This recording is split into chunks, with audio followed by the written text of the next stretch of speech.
The night Eliza Mercer lost everything, she woke up in a stranger's bed wearing only a man's shirt, and she couldn't remember how she got there.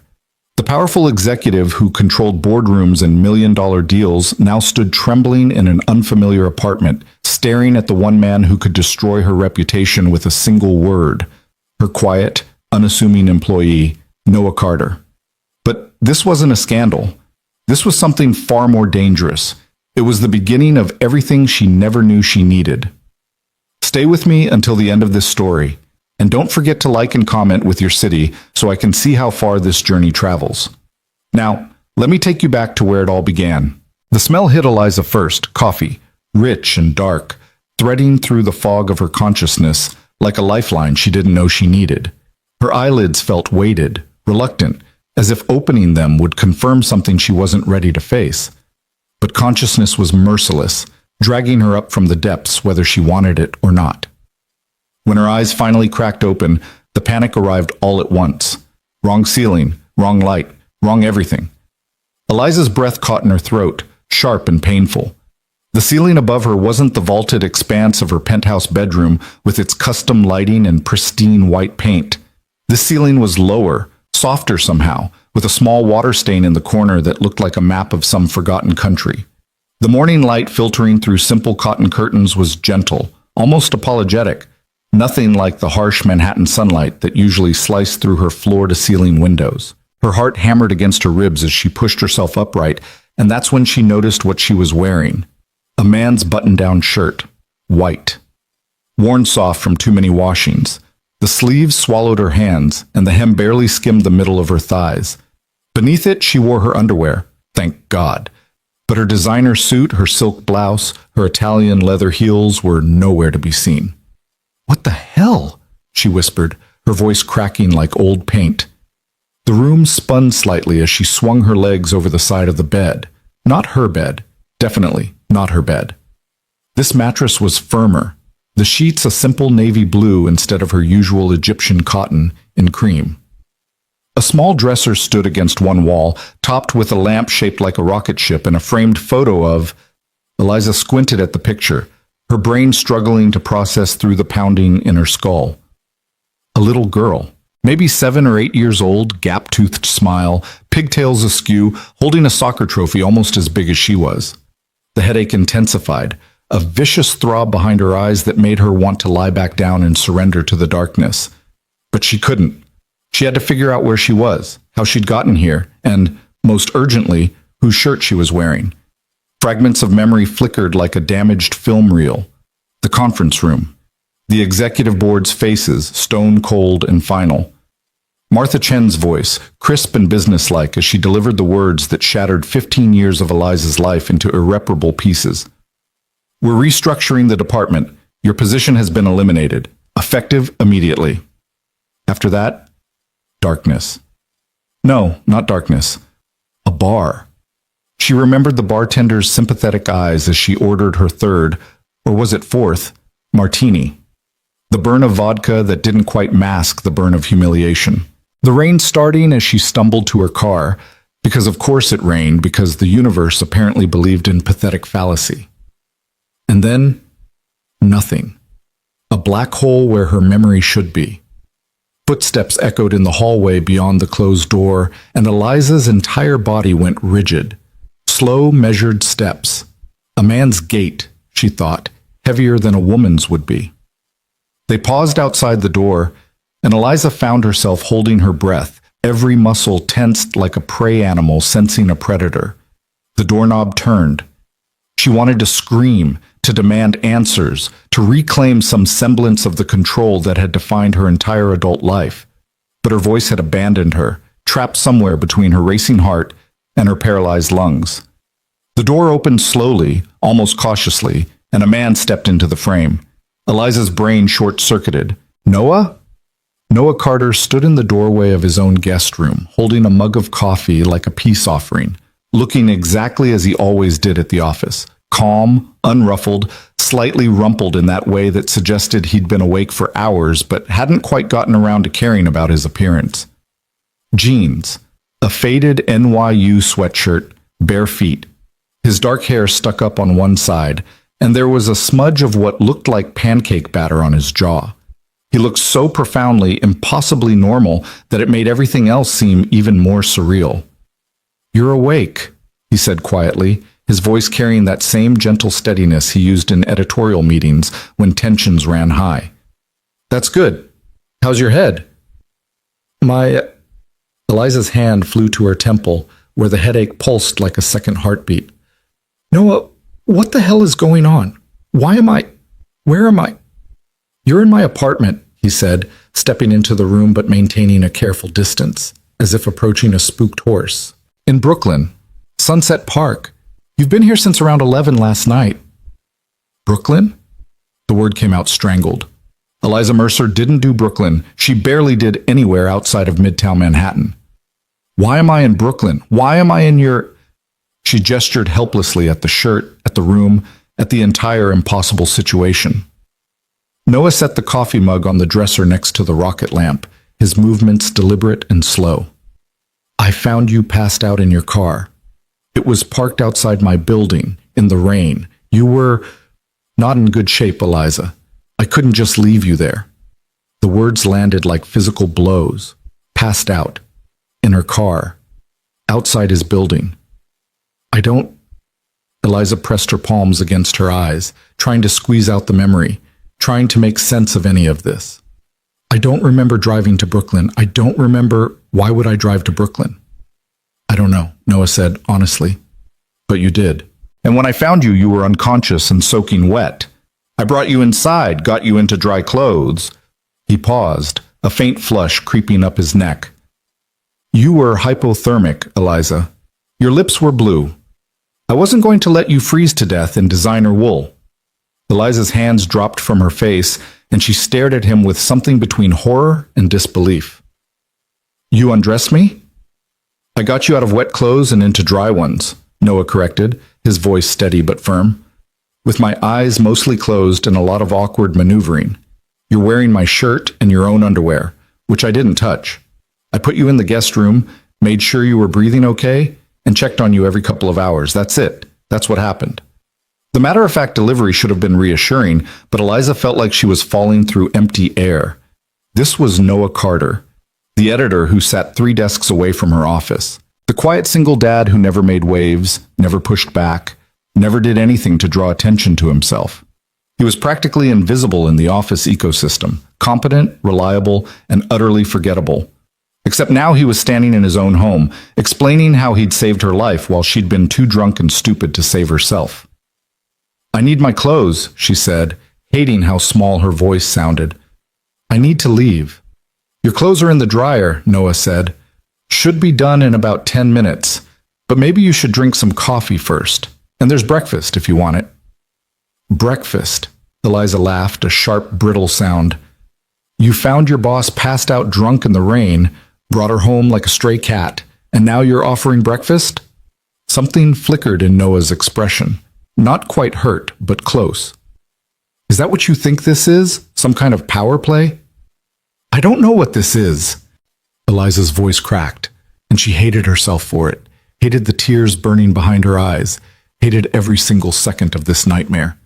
"I woke up in a strange room wearing a strange man's clothes with no memory of how I got here, and you're being nice about it, and I don't understand—" "Daddy?"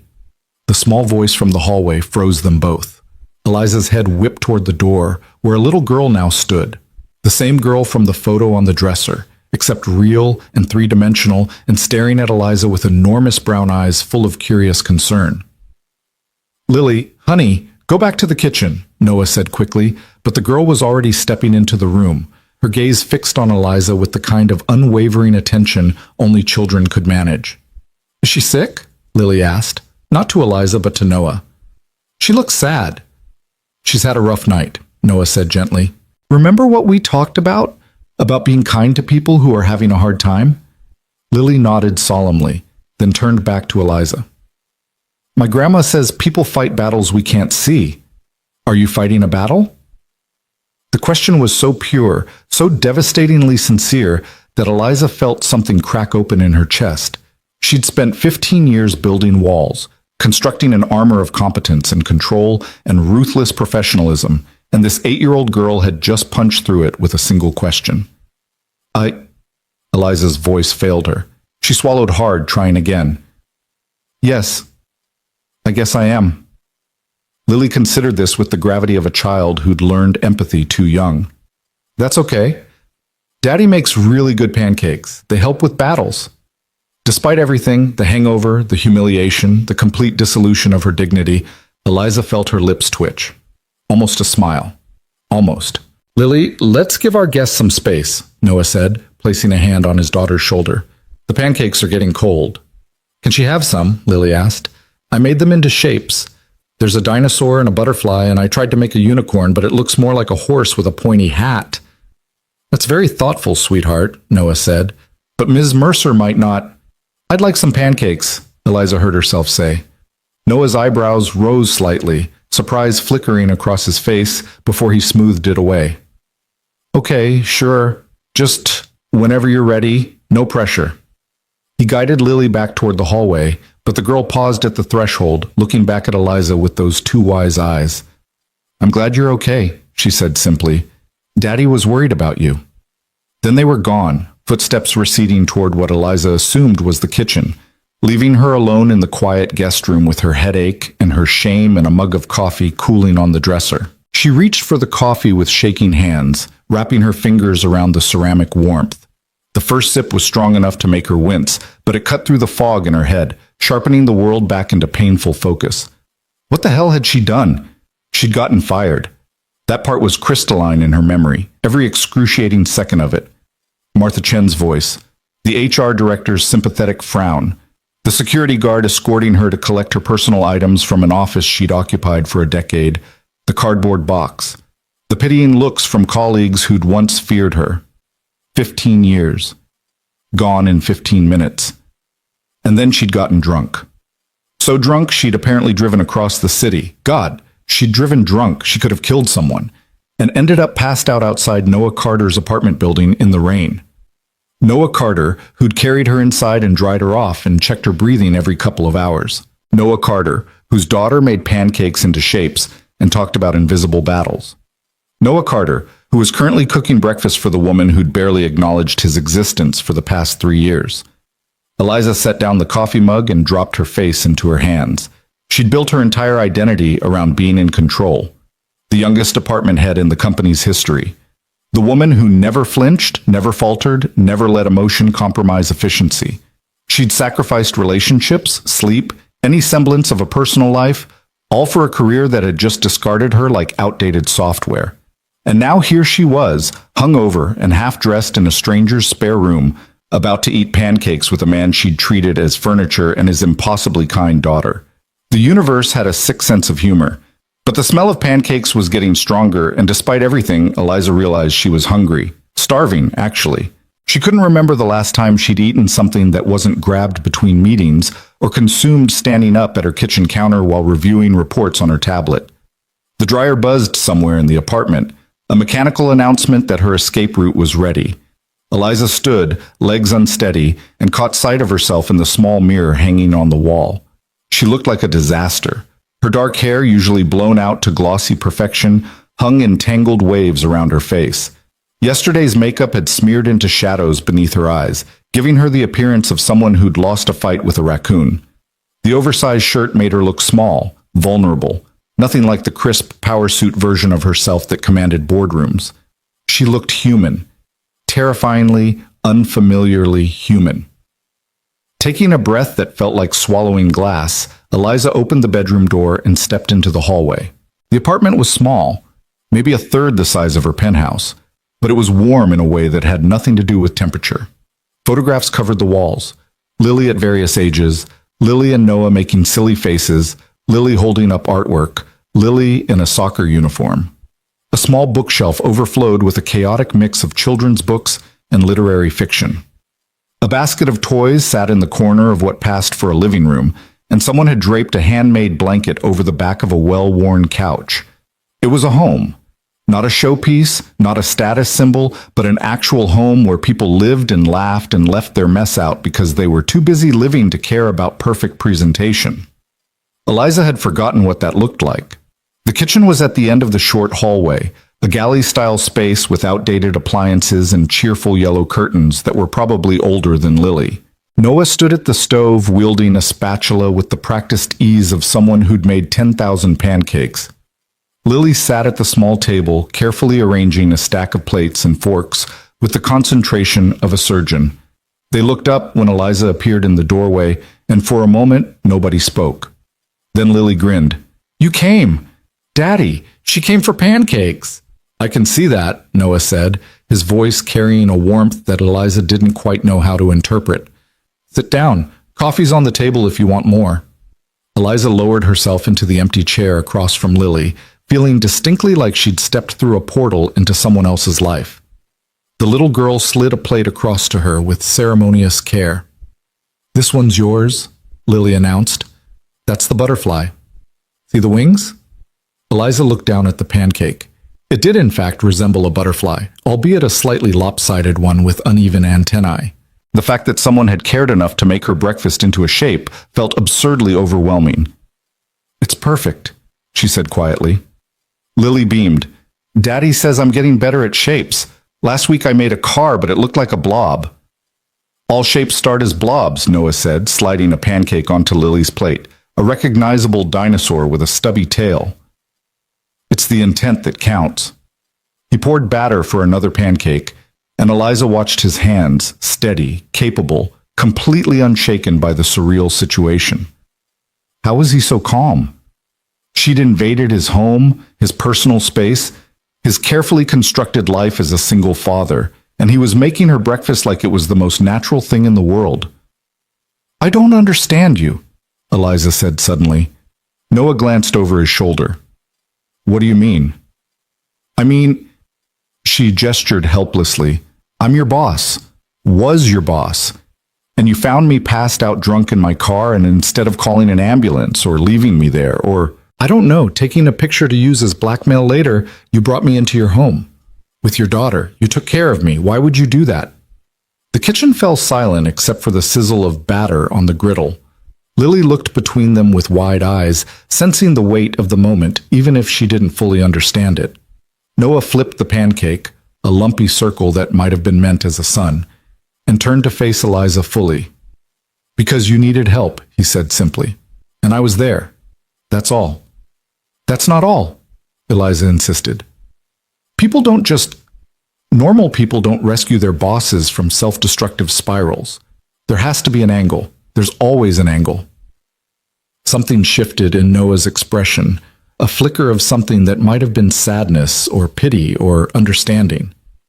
"Is that really what you think? That kindness only exists when there's something to gain from it?" "In my experience, yes." "Then you've had the wrong experiences." The words hung in the air between them, neither accusation nor judgment, just a statement of fact that somehow made Eliza's chest tighten. Lily, apparently deciding the conversation had gotten too serious, piped up. "Daddy helps people all the time. Last week he helped Mrs. Rodriguez carry her groceries even though she lives on the 5th floor and the elevator was broken. And he didn't get anything for it except she gave him some cookies, but they were oatmeal raisin, which are basically the worst kind of cookie." Despite herself, Eliza felt that almost smile again. "You don't like oatmeal raisin?" "They're lying cookies," Lily said with the profound seriousness of childhood conviction. "They look like chocolate chip, but then they're not, and it's a betrayal." "Lily has strong opinions about cookies," Noah said, returning to the table with his own plate, a stack of regular circles, no shapes for himself. "Strong opinions about most things, actually." "Daddy says having opinions means I'm thinking for myself," Lily said proudly. "Daddy's right," Eliza said, then paused, caught off guard by how easily the words had come. When was the last time she'd had a conversation like this? Simple, unguarded, about nothing more profound than cookie preferences? She couldn't remember. They ate in relative silence for a while. The only sounds, the clink of forks against plates, and Lily's occasional commentary about her butterfly pancake's probable backstory. Noah's pancakes were good, really good actually, fluffy and golden, with just the right amount of sweetness. Eliza doused hers in syrup and discovered she was hungrier than she'd realized. Halfway through her second pancake, her phone buzzed from somewhere in the apartment. The sound jolted her back to reality, a sharp reminder that the world outside this small kitchen still existed. "It's on the counter," Noah said, nodding toward the phone charging beside the coffee maker. "You had 17 missed calls when I plugged it in last night. I didn't look at who they were from." 17. Eliza's stomach dropped. She'd been unreachable for hours. People would have noticed, her assistant, maybe her mother, probably some of her colleagues wanting to gawk at the spectacle of her downfall. She pushed back from the table, retrieving the phone with dread pooling in her gut. The screen lit up with notifications, voicemails, texts, emails, most from her assistant Jamie, increasingly frantic. 3 from her mother, 2 from blocked numbers that were probably reporters, because of course someone had leaked the story of her firing to the press already. 1 text from her ex-boyfriend Derek, sent at 2 in the morning. "Heard about the job. That's rough. Let me know if you need anything." She deleted it without responding. "Bad?" Noah asked quietly. "Just people wanting to know if I've thrown myself off a bridge yet," Eliza said, aiming for flippancy and landing somewhere closer to bitterness. Lily's eyes went wide. "You wouldn't do that, would you?" The genuine worry in the child's voice made Eliza's throat constrict. She set the phone down and returned to the table, looking directly into those earnest brown eyes. "No," she said firmly. "I wouldn't. I promise." Lily relaxed visibly, then went back to her pancake with the resilience of childhood, crisis averted as quickly as it had arrived. But Noah was still watching her, and Eliza could feel the weight of his attention, the unasked questions hovering between them. "You said you had a rough night," he said carefully. "Is it okay if I ask what happened?" Eliza's hands tightened around her fork. Part of her wanted to deflect, to rebuild the walls, to remind him that her personal life was none of his business. But sitting here in his kitchen, wearing his shirt, eating pancakes his daughter had shaped with love, the walls felt pointless. "I was fired," she said flatly. "Yesterday afternoon. They eliminated my position, 15 years with the company, and they eliminated my position like I was a line item in a budget report." The words tasted like ash, but saying them out loud somehow made them more real and less real at the same time. Noah's expression shifted, not to shock exactly, but to something gentler, understanding maybe. "I'm sorry, I can't imagine how that feels." "Like drowning," Eliza said before she could stop herself. "Like I built this entire identity around being indispensable, and then they just dispensed with me." Lily looked confused. "What does dispensed mean?" "It means they decided they didn't need her anymore," Noah explained gently, "which was wrong of them." "Very wrong," Lily agreed with the fierce loyalty of someone who decided Eliza was under her protection now. "You're good at your job. Daddy says you're one of the smartest people at the office." Eliza blinked at Noah. "You said that?" He had the grace to look slightly embarrassed. "You are. Everyone knows it. Whatever they're thinking with this restructuring, it's not about your competence." "Just my expendability." Eliza pushed her half-eaten pancake around her plate. "Turns out there's a difference." The coffee machine gurgled in the corner, filling the silence that followed. Outside the window, Brooklyn was waking up. Car horns, distant sirens, the rhythmic thump of someone's bass-heavy music. Normal city sounds for a normal Saturday morning. Except nothing about this was normal. "What will you do?" Noah asked. It was such a simple question, but Eliza realized she had no answer. For 15 years, her entire life had been structured around her career. Wake up at 5:30, gym by 6, office by 7:30. 12-hour days minimum, 14 during busy seasons. Weekends spent reading industry reports and preparing presentations. Vacations cut short for crisis management. And now? What? "I don't know," she admitted. "I literally have no idea. I've never not had a plan before." "Maybe that's not a bad thing," Noah suggested. "Having space to figure out what you actually want instead of what you're supposed to want." Eliza looked at him sharply. "You don't know what I want." "Neither do you, I think," he said calmly. "And that's okay. You don't have to have it figured out right now." The presumption should have annoyed her, should have triggered her defensive reflexes. But instead, she felt something uncomfortably close to relief. Permission to not have answers. When was the last time anyone had given her that? Her phone buzzed again, another text sliding across the screen. Jamie, her assistant, please just let me know you're alive. People are worried. I should go, Eliza said abruptly, standing up. I've imposed enough. Thank you for the pancakes and for... She gestured vaguely. Everything. Last night. You didn't have to do any of this. I know, Noah said. But I wanted to. Those 4 words landed heavier than they should have. Eliza found herself unable to hold his gaze, so she focused on Lily instead. Thank you for sharing your pancakes, she told the girl. And for the butterfly. You can come back for pancakes any time, Lily said brightly. We have them every Saturday. Daddy's rule. That's a good rule, Eliza said, and meant it. Noah stood, clearing the plates with practiced efficiency. Your clothes should be in the dryer. I'll show you where... I can find it, Eliza interrupted, needing space, needing air, needing to escape this kindness before it completely unmade her. Thank you. Really, I'll get dressed and go. She fled back down the hallway before Noah could respond, before Lily could offer more innocent wisdom, before the warmth of this place could seep any deeper into the cracks that were forming in her armor. The guest room felt different now, less like a prison, more like a sanctuary she didn't deserve. Eliza stripped off Noah's shirt, folding it with unexpected care before setting it on the bed. Her suit was in the dryer, warm and slightly wrinkled but mercifully dry. She dressed quickly, trying to ignore how the familiar armor of professional clothing felt wrong now, like putting on a costume for a play that had already closed. Her reflection in the mirror was still a disaster, makeup-smeared face, tangled hair, but at least she looked like herself again. Sort of. She found her purse on the dresser, her phone Xian, her keys, everything she'd walked in with, minus her dignity, and plus a memory she'd carry forever. A little girl's gap-toothed smile and a single father's quiet kindness. When she emerged from the bedroom, Noah was waiting in the living room, Lily already distracted with coloring at the kitchen table. I called you a car, he said, holding up his phone.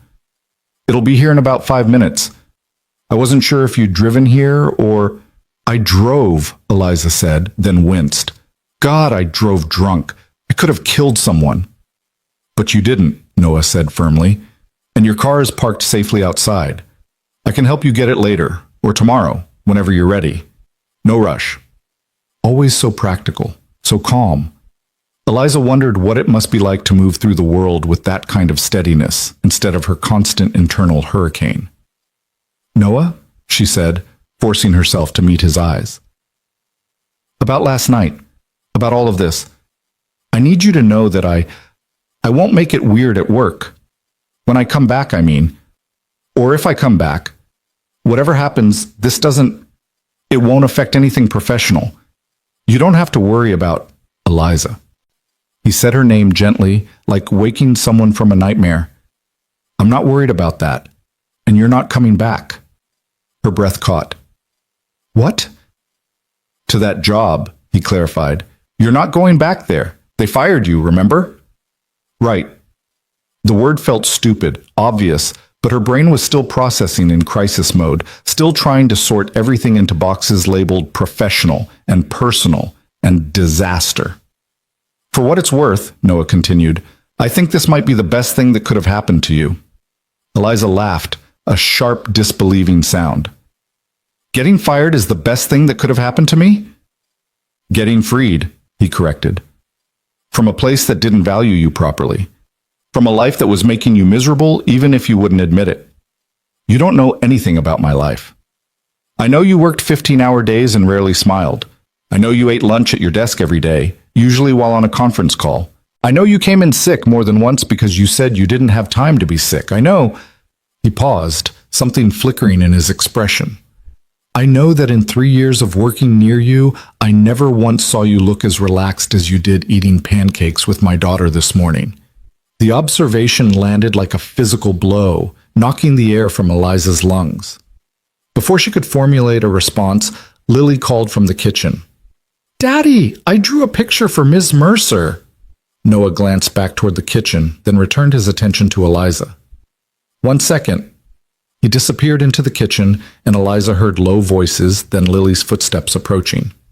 The girl appeared in the living room doorway, holding a piece of construction paper covered in crayon marks. "This is for you," Lily said, presenting it with ceremonial gravity. "It makes sad things better." Eliza took the drawing, her hands trembling slightly. It was a rainbow, of course it was a rainbow, arcing over what might have been a house, or possibly a very colorful mountain. A stick figure with yellow hair, presumably Eliza, stood next to a taller stick figure, Noah, and a smaller one, Lily, beneath the rainbow. Silver glitter had been applied with enthusiastic abandon, creating a sparkly chaos across the entire scene. It was objectively terrible art. It was the most beautiful thing Eliza had seen in years. "Thank you," she whispered, because her normal voice wouldn't work past the lump in her throat. "I love it." "You have to keep it forever," Lily instructed. "That's the rule with special pictures." "Forever," Eliza agreed. "I promise." Her phone buzzed, the car service, announcing its arrival downstairs. "That's my ride," she said, carefully folding the drawing and sliding it into her purse like a precious artifact. "I should go." Noah walked her to the door, Lily trailing behind like a small, concerned shadow. At the threshold, Eliza turned back one more time. "Noah, thank you. For everything. For seeing me at my worst and not—" "It wasn't your worst," he interrupted gently. "It was just your most human. There's a difference." Their eyes met, and for a moment something passed between them, an understanding maybe, or a recognition that this strange night had changed something fundamental, though neither of them quite knew what yet. "Take care of yourself, Eliza," Noah said. "Really take care of yourself. Not the way you think you should, but the way you actually need." Eliza nodded, not trusting her voice, and stepped into the hallway. Behind her, she heard Lily's voice one last time. "Bye, Miss Mercer. Come back for pancakes." The door closed softly, and Eliza stood alone in the dingy hallway of a Brooklyn apartment building she'd never been to before, wearing yesterday's wrinkled suit and carrying a glitter-covered rainbow drawing in her $1,000 purse. The elevator ride down felt like descending from a dream into reality, each floor taking her further from the warm kitchen and closer to the cold truth of her situation. No job, no identity, no plan. Just the memory of pancakes shaped like butterflies and a quiet man's unexpected kindness. The car was waiting outside, a sleek black sedan that looked absurdly out of place on this modest Brooklyn street. Eliza slid into the back seat, gave the driver her address in Manhattan, and watched through the tinted window as Noah's building receded into the distance. Her phone buzzed constantly during the ride. More texts, more voicemails, more people wanting pieces of her story. She ignored them all, her hand drifting instead to her purse, touching the folded edge of Lily's drawing. "People fight battles we can't see," the child had said, quoting her grandmother's wisdom. Eliza had been fighting for 15 years, fighting for promotions, for respect, for a seat at tables that didn't want her there. Fighting to prove she deserved her success, fighting to maintain it, fighting against every doubt and dismissal and patronizing comment. And she'd won, mostly. Climbed higher and faster than most people thought possible. But what had victory cost her? The car crossed the bridge back into Manhattan, and Eliza stared out at the city skyline. Her city, the place where she'd built her empire. Except the empire had crumbled in 15 minutes, and now she was just a woman in a wrinkled suit, going home to an empty apartment. When they pulled up outside her building, the doorman's eyebrows rose slightly at her disheveled appearance, but he said nothing, just nodded respectfully as he opened the door. The elevator ride to the penthouse felt longer than usual. When the doors finally opened directly into her apartment, Eliza stepped into the pristine space and felt absolutely nothing. Everything was exactly as she'd left it yesterday morning, which felt like a lifetime ago. The marble floors gleamed. The designer furniture sat in perfect arrangement. The floor-to-ceiling windows offered their million-dollar view of Central Park. The art on the walls cost more than most people made in a year. It was beautiful. It was empty. It was a museum, not a home. Eliza walked through the space, seeing it differently now. No photographs on the walls, no toys in corners, no handmade blankets or cluttered bookshelves or rocket ship lamps. No signs that anyone actually lived here, actually existed here as a full human being with a life beyond work.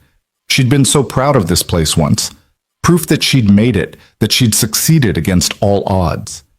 Now it just felt like a very expensive tomb, Her phone rang, her mother's number flashing on the screen. Eliza let it go to voicemail. She couldn't handle her mother's particular brand of concerned criticism right now. The inevitable questions about what she'd done wrong to get fired, what she planned to do next, why she couldn't just be satisfied with a normal job and a normal life. Instead, she walked to her bedroom, stripped off the suit that had felt like armor and now felt like a lie, and stood under the shower until the hot water ran cold. When she finally emerged, wrapped in a plush robe that cost more than Noah's entire guest room furniture combined, she found herself standing in front of her home office, the room where she'd spent countless nights working on presentations and strategies and reports that had ultimately meant nothing to the people who'd fired her. Her laptop sat on the desk, closed and dark. Eliza opened it, stared at the login screen, and realized she had no idea what to do with herself. For 15 years, every waking moment had been scheduled, optimized, directed toward clear professional goals. Wake up, work out, work, sleep, repeat. And now? Nothing. Absolute, terrifying nothing. She pulled up her email. A mistake, immediately. Her inbox overflowed with messages, automated notifications that her corporate accounts had been deactivated, sympathetic notes from colleagues who'd seen the news, a formal letter from HR outlining her severance package, subject lines that made her stomach turn. Sorry to hear. If you need anything. What happened?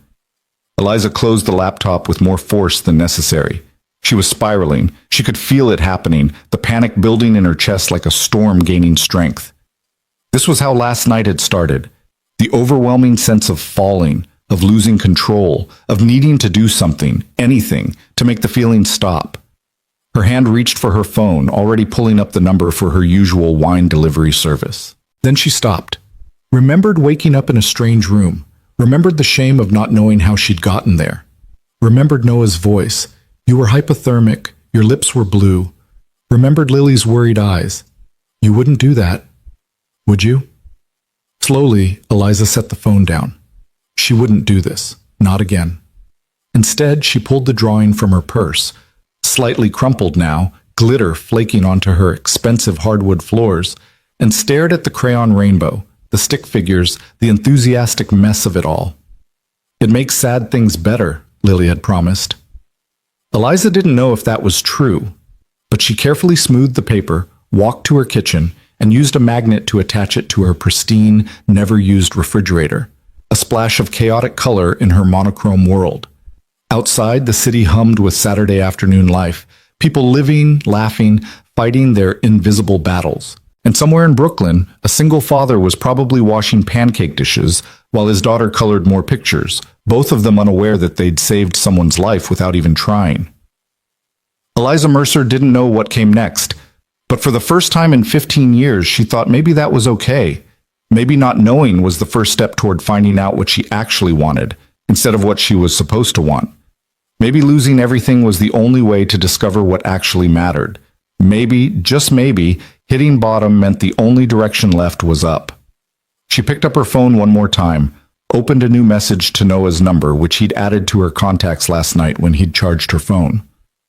Her fingers hovered over the keyboard for a long moment before she finally typed, "Thank you for the pancakes. And for everything else. I mean it." She hit send before she could second-guess herself, then set the phone down and waited, though she wasn't sure what she was waiting for. The response came 2 minutes later. "Any time. Lily says next time you should try the dinosaur pancakes. They're her specialty. Take care, Eliza." A small smile crossed her face. A real one. Maybe the first genuine smile she'd managed in months. "I will," she typed back, "and tell Lily I'd love to try the dinosaurs." She meant it. Standing in her empty penthouse, looking at a child's drawing on her refrigerator, Eliza Mercer felt something she hadn't felt since yesterday afternoon in that conference room. Hope. Small, fragile, possibly foolish, but real. And for now, that was enough. The weekend passed in a fog of uncertainty, punctuated by moments of unexpected clarity. Eliza spent Saturday afternoon staring at job boards without actually applying to anything, her cursor hovering over positions that looked impressive on paper but felt hollow in her gut. By Sunday evening, she'd accomplished nothing except reorganizing her closet. Twice, and fielding increasingly persistent calls from her mother that she continued to ignore. Monday morning arrived with cruel punctuality. Her alarm went off at 5:30 out of habit, and Eliza lay in bed staring at the ceiling, realizing she had nowhere to go. No morning meeting to prepare for, no inbox demanding immediate attention, no reason to put on the armor of her power suit and pretend she had everything under control. She turned off the alarm and pulled the covers over her head. By Wednesday, the walls of her penthouse were closing in. She'd watched enough Netflix to make her eyes blur, eaten nothing but expensive takeout that tasted like cardboard, and discovered that daytime television was somehow both mind-numbing and anxiety-inducing. Her mother had finally stopped calling and started texting instead, each message a small detonation of passive-aggressive concern. Your father wants to know if you're eating properly. The Hendersons' daughter just made partner at her firm. So proud of young people who apply themselves. I ran into Martha Chen at the club. She said you left on good terms? That's something, at least. Eliza deleted them without responding. Thursday afternoon, her phone rang with a number she didn't recognize. She almost let it go to voicemail, had been letting everything go to voicemail, but something made her answer. Ms. Mercer? The voice was young, female, uncertain. This is Jenna Park. From the office? I worked in your department. Eliza's stomach tightened. Jenna, hi. What can I do for you? I just wanted to call and say I'm sorry about what happened. It's not right. Everyone knows it's not right. Jenna's voice wavered. And I wanted to tell you that Noah's been let go too. The words took a moment to penetrate. What? They fired him this morning. Same reason they gave you. Position eliminated, restructuring, all that corporate speak garbage. He's been cleaning out his desk for the past hour. Eliza sat up so fast her vision spotted. They fired Noah? But he's been there for years. He's one of the best editors they have. I know. Jenna sounded close to tears. They're gutting the whole department. 6 people gone this week. It's a massacre. After she hung up, Eliza sat motionless on her couch, her mind racing. Noah had lost his job. Noah, who'd spent his Saturday morning making pancakes for a drunk stranger instead of worrying about his own career stability. Noah, who had a daughter depending on him, who lived in a modest apartment and probably didn't have the kind of savings cushion that came from 15 years of executive paychecks. She found his number in her contacts before she could talk herself out of it. He answered on the 3rd ring. Eliza? I heard, she said, about your job. I'm so sorry. There was a pause, then a long exhale. News travels fast. Are you okay? Is Lily okay? We're fine. But his voice carried a weight that contradicted the words. I saw it coming, honestly. Once they started the restructuring, I knew it was just a matter of time before they worked their way down to my level. It's not fair, Eliza said fiercely. You're brilliant at what you do. They're idiots for letting you go. A surprised laugh crackled through the phone. Thanks, that's actually really nice to hear. I mean it. Eliza stood, pacing her living room with sudden energy. Noah, what are you going to do? Update my resume, start applying. Same as everyone else in this situation, I guess. He paused. How are you doing? It's been a few days since you saved my life and made me pancakes? I've been better, but I've been worse too. She stopped pacing, an idea crystallizing in her mind with sudden, startling clarity. Noah, I need to ask you something, and I need you to hear me out before you say no. Okay. What if we didn't have to go crawling to other companies begging for jobs that will probably eliminate us in another 3 years when they do their next round of restructuring? The words came faster now, fueled by adrenaline and something that felt dangerously like hope. What if we started our own thing? Silence on the other end. I'm serious, Eliza continued. I've got contacts, industry knowledge, and enough severance to float us for the first 6 months. You've got talent, experience, and the kind of editorial judgment those idiots never properly valued. Between us, we could build something real. Something that doesn't treat people like disposable assets. Eliza, I don't know it. Don't answer now. Just think about it. I'm going to put together a proper proposal, run some numbers, figure out what this could actually look like. Give me a week. Then we'll talk. Can you give me that? Another pause, longer this time, then 1 week. But Eliza, I can't afford to make risky decisions right now. I've got Lily to think about. I know, and that's exactly why this could work. No more worrying about restructurings or position eliminations. We build it right from the start. Sustainable, ethical, valuing people over profit margins. Imagine that. It sounds impossible. So did getting fired 3 weeks ago. Yet, here we are. She heard something that might have been a smile in his voice. 1 week, then we talk. 1 week, Eliza agreed. After they hung up, she stood in her living room feeling more alive than she had since walking out of that conference room with her belongings in a cardboard box.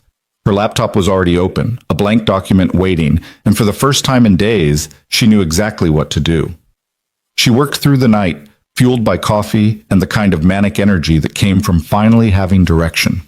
By sunrise, she had the skeleton of a business plan. Market analysis, competitive positioning, preliminary budget projections. By noon, she'd drafted a services menu and started reaching out to former clients who'd always preferred working with her over the agency's official channels. The responses came faster than she expected. Eliza! I heard what happened. Those fools. When are you hanging your own shingle? I've got 3 projects I'd love to discuss. About damn time you went out on your own. Send me your new rates when you're set up. The agency's already dropping the ball on our account. Would love to talk about bringing our business to you instead. By Thursday, she had 4 confirmed clients and 3 more expressing serious interest. The numbers were adding up to something viable. Not a fortune, not yet, but enough to build on. Enough to believe this wasn't just a desperate fantasy. She called Noah that evening, unable to wait the full week. I know I said 7 days, she began, but I need to show you something. Can I come to you tomorrow morning? Eliza, it's only been 3 days. I know, but I've got client commitments, real ones. And I think this could actually work, but I need you to see the numbers, please. She could hear Lily's voice in the background, asking who was on the phone. It's Ms. Mercer, Noah said, slightly muffled. Then, back to Eliza. Okay, come over Saturday morning. Lily will be thrilled. She's been asking when you're coming back for pancakes. Tell her I'd love to try those dinosaurs she mentioned. I will. Saturday morning found Eliza standing outside Noah's building again, but this time she was sober, prepared, and carrying a laptop bag instead of a hangover. She'd dressed carefully, not the corporate armor, but nice jeans and a cashmere sweater that said professional without screaming desperate. Noah answered the door in his usual weekend uniform of worn jeans and a faded t-shirt, flour dusting his hands. You're just in time, he said. Lily's been supervising pancake production for the past 20 minutes. Very exacting standards, apparently. Eliza followed him inside, hit again by the warmth of the space. It still felt like a home instead of a showpiece, even more so in the morning light streaming through those cheerful yellow curtains. Ms. Mercer! Lily bounded into the hallway, her face lighting up. You came back. Daddy said you might, and I hoped you would because I made a new picture for you, but it's not done yet, but I can show you anyway if you want. I'd love to see it, Eliza said, surprised by how much she meant it. But after pancakes, your dad says you're making dinosaurs today. The best dinosaurs, Lily confirmed solemnly, with extra crispy edges because those are the tastiest parts. In the kitchen, the griddle was already hot, and Noah had apparently upgraded his technique since last time. The dinosaur pancake that emerged was genuinely recognizable, complete with tiny arms, a tail, and what might have been spikes along its back. That's a Stegosaurus, Lily announced proudly. It's an herbivore, which means it only eats plants, which is sad because bacon is delicious. Can't argue with that logic, Eliza said, accepting the plate Noah handed her. They ate together at the small table, and Eliza found herself relaxing in a way she hadn't expected. Lily chattered about school and her upcoming soccer game, and a boy named Tyler who kept stealing her erasers. Noah listened with the kind of patient attention that suggested he'd heard this story 3 times already, but didn't mind hearing it again. It was so normal, so utterly, beautifully normal. When breakfast was finished and Lily had retreated to her room to work on the mysterious new picture, Noah poured fresh coffee and gestured to the laptop bag Eliza had brought. Okay, he said, show me what you've got. Eliza opened her laptop, pulling up the spreadsheet she'd been refining all week. I'm calling it Mercer Editorial Services for now. We can workshop the name. The concept is boutique content strategy and editorial services. We'd be small, selective, focused on quality over volume. She walked him through the numbers, the client commitments, the projected growth. Noah listened without interrupting, his expression unreadable, occasionally leaning forward to study a particular cell in the spreadsheet. These clients, he said finally, they're all from your previous agency? Technically, they were never the agency's clients. They were mine. I brought them in, managed the relationships, did most of the actual work. The agency just took their cut and slapped their logo on the deliverables. And they're all willing to follow you? Already confirmed. 4 signed letters of intent, 3 more verbal commitments. That's enough to cover our operating costs for the first year, assuming we keep overhead low. Noah's finger traced down the expenses column. You're not paying yourself much. Neither are you in this projection. We'd both take reduced salaries the first year while we build the client base and reputation. Year 2, we scale up. She paused. I know it's a risk. I know you have Lily to think about, and benefits, and stability. But Noah, look at this last tab. She clicked over to her comparison analysis. The salary and benefits he'd been making at the agency versus what she was proposing for year 2 and beyond. His eyes widened. This is 30% more than you were making, with profit sharing, and flexible hours so you can actually attend Lily's soccer games instead of missing them for pointless meetings. Eliza, this is incredibly generous. It's not generosity, it's fair compensation for what you're worth. She met his eyes. They underpaid you for years because you didn't make waves. I'm not going to make that same mistake. Noah sat back, running a hand through his hair. The gesture made him look younger somehow, vulnerable in a way she'd never seen at the office. Can I ask you something? He said quietly. Anything. Why me? You could partner with anyone, people with more experience, bigger networks, stronger industry reputations. Why offer this to someone who's just a mid-level editor you barely knew 3 weeks ago? Eliza closed the laptop, meeting his gaze directly. Because 3 weeks ago, you saw your boss passed out in the rain, and instead of taking pictures or calling it karma or leaving me to whatever I deserved, you carried me inside and made sure I was safe. Because you have a daughter who makes pancakes into shapes and believes pictures can make sad things better, which means you're raising her with more emotional intelligence than most adults I know. Because in 3 years of working near you, I never once saw you throw anyone under the bus, or take credit for someone else's work, or treat support staff like they were beneath you. She paused, choosing her next words carefully. And because when you edit, you make things better without making the writer feel stupid. That's rare. Most editors I've worked with either slash your work to ribbons or barely touch it because they can't be bothered. You actually care about making the work stronger while respecting the writer's voice. That's a skill you can't teach, and it's exactly what we need. Noah's expression had shifted to something she couldn't quite read. Surprise, maybe, or disbelief that someone had noticed these things about him. I need to think about it, he said finally. Not because I'm not interested, but because this is huge. It's my daughter's stability on the line.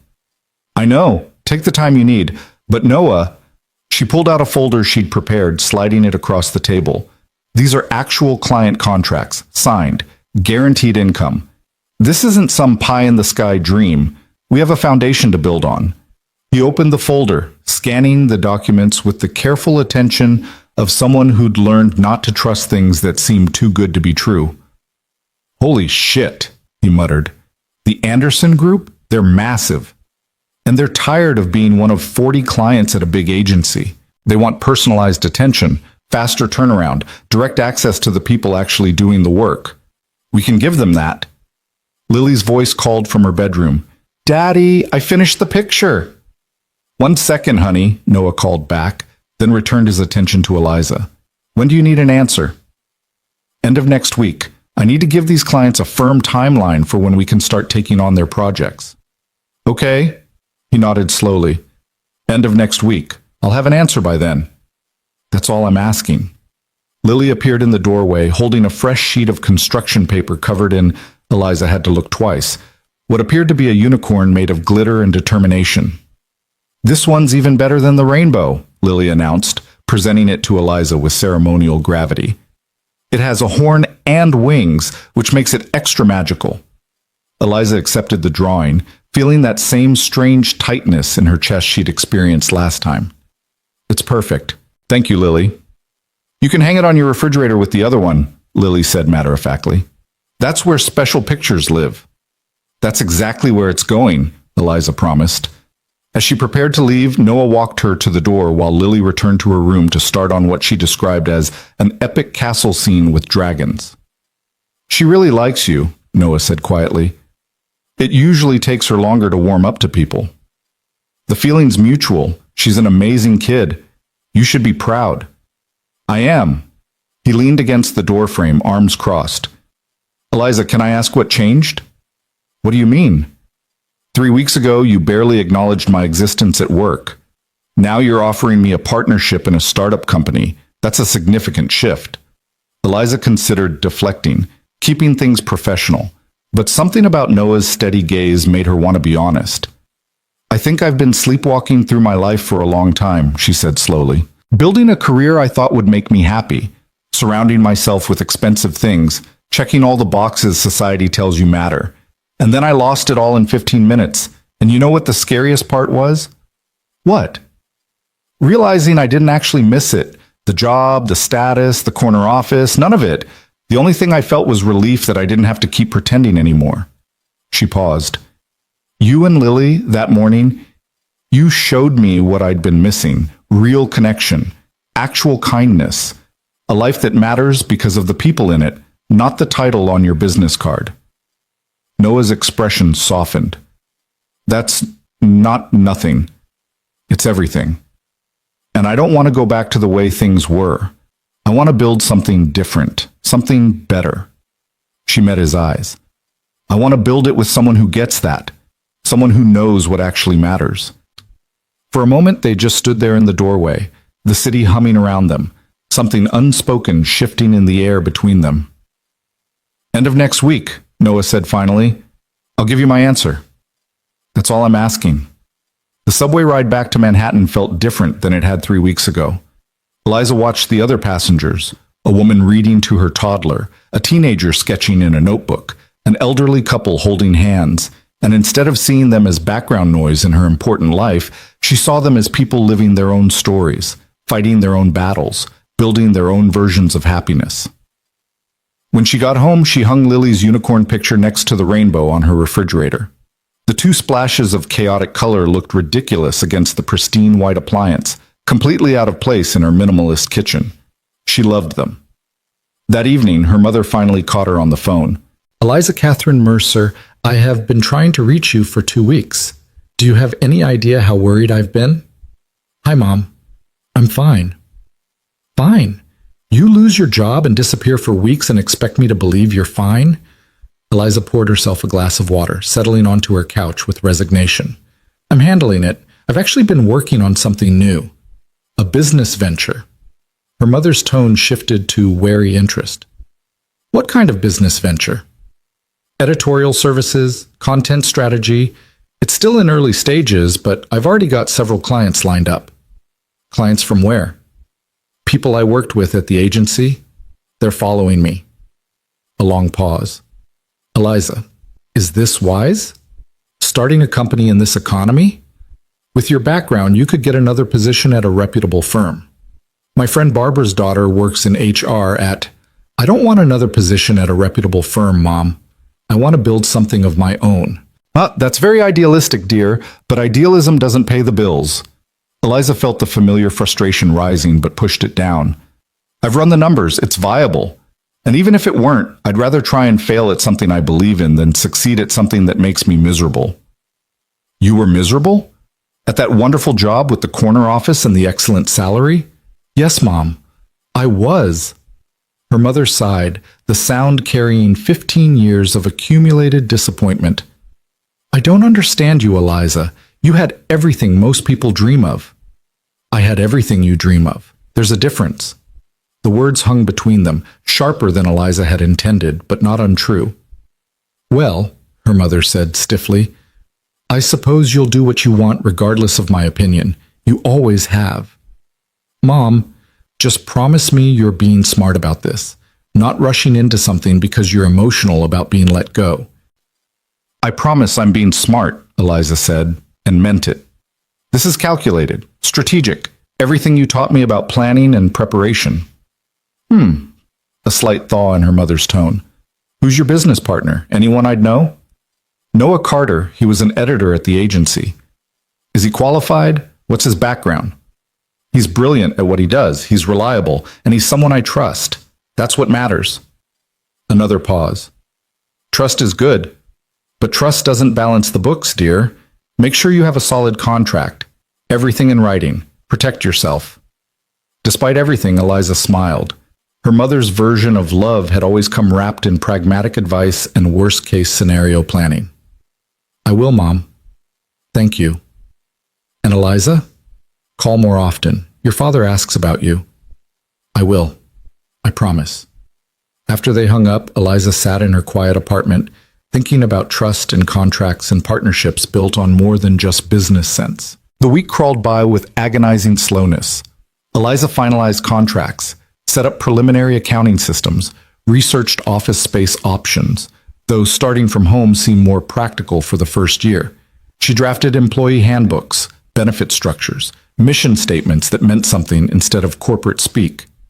She was building a foundation, piece by piece. But underneath all the practical work, anxiety hummed like a live wire. What if Noah said no? What if he decided the risk was too great, the reward too uncertain? She had contingency plans, could hire another editor, could even launch solo and bring someone on later. But it wouldn't be the same. She wanted Noah specifically. His talent, yes, but also his steadiness, his decency, the way he made her want to be better, do better, build something worth being proud of. Friday evening, her phone rang. Noah's number. Eliza's heart kicked into overdrive as she answered. Hi. Hi. A pause. So, I've been thinking. And? I had lunch with my daughter yesterday. Well, we have lunch together every day, but this one was different. I told her about your offer, explained what it would mean. What did she say? She asked if you'd still come over for pancakes if I said yes. A smile in his voice now. I told her that wasn't really how business partnerships worked, but she seemed to think it was an important factor in the decision. Smart kid. Pancake access is crucial to any successful venture. Noah laughed, a warm sound that traveled through the phone and settled somewhere in Eliza's chest. She also said she likes you because you're nice even when you're sad, and that you should definitely be my partner because partners help each other, and that's what friends do. Out of the mouths of babes. Yeah. He took a breath. Eliza, I'm in. Let's do this. The relief that flooded through her was so intense she had to sit down. You're sure? Honestly, I'm terrified. But I'm also excited in a way I haven't been about work in years. Maybe ever. So yes, I'm sure. We're really doing this. We're really doing this. She could hear the smile broadening. When do we start? How about Monday? We can meet at a coffee shop, sign the partnership agreement, officially launch Mercer Editorial Services. Shouldn't it be Mercer Carter Editorial Services? Eliza paused. You'd want your name on it? Our company, our names, equal partners, right? Right. Absolutely right. She was grinning now, actually grinning. Mercer Carter Editorial Services. I like it. Me too. Send me the details for Monday. And Eliza? Yeah? Thank you. For seeing something in me I wasn't sure anyone saw. Thank you for taking the leap with me. After they hung up, Eliza sat in her living room as the sun set over Central Park, painting the sky in shades of orange and pink and gold. She pulled out her laptop and updated the business plan, adding Noah's name to the header, adjusting projections, fine-tuning details. They were doing this. Actually doing this. Building something from nothing, together. Her phone buzzed with a text from Noah. Lily wants to know if we're having a grand opening party with cake. Eliza laughed and typed back, Tell her we'll absolutely have cake. And she's invited. The response came quickly. She says it has to be chocolate with sprinkles. Non-negotiable. Done. Chocolate with sprinkles it is. She's very pleased with this arrangement. See you Monday, partner. See you Monday. Eliza set down her phone and looked around her penthouse.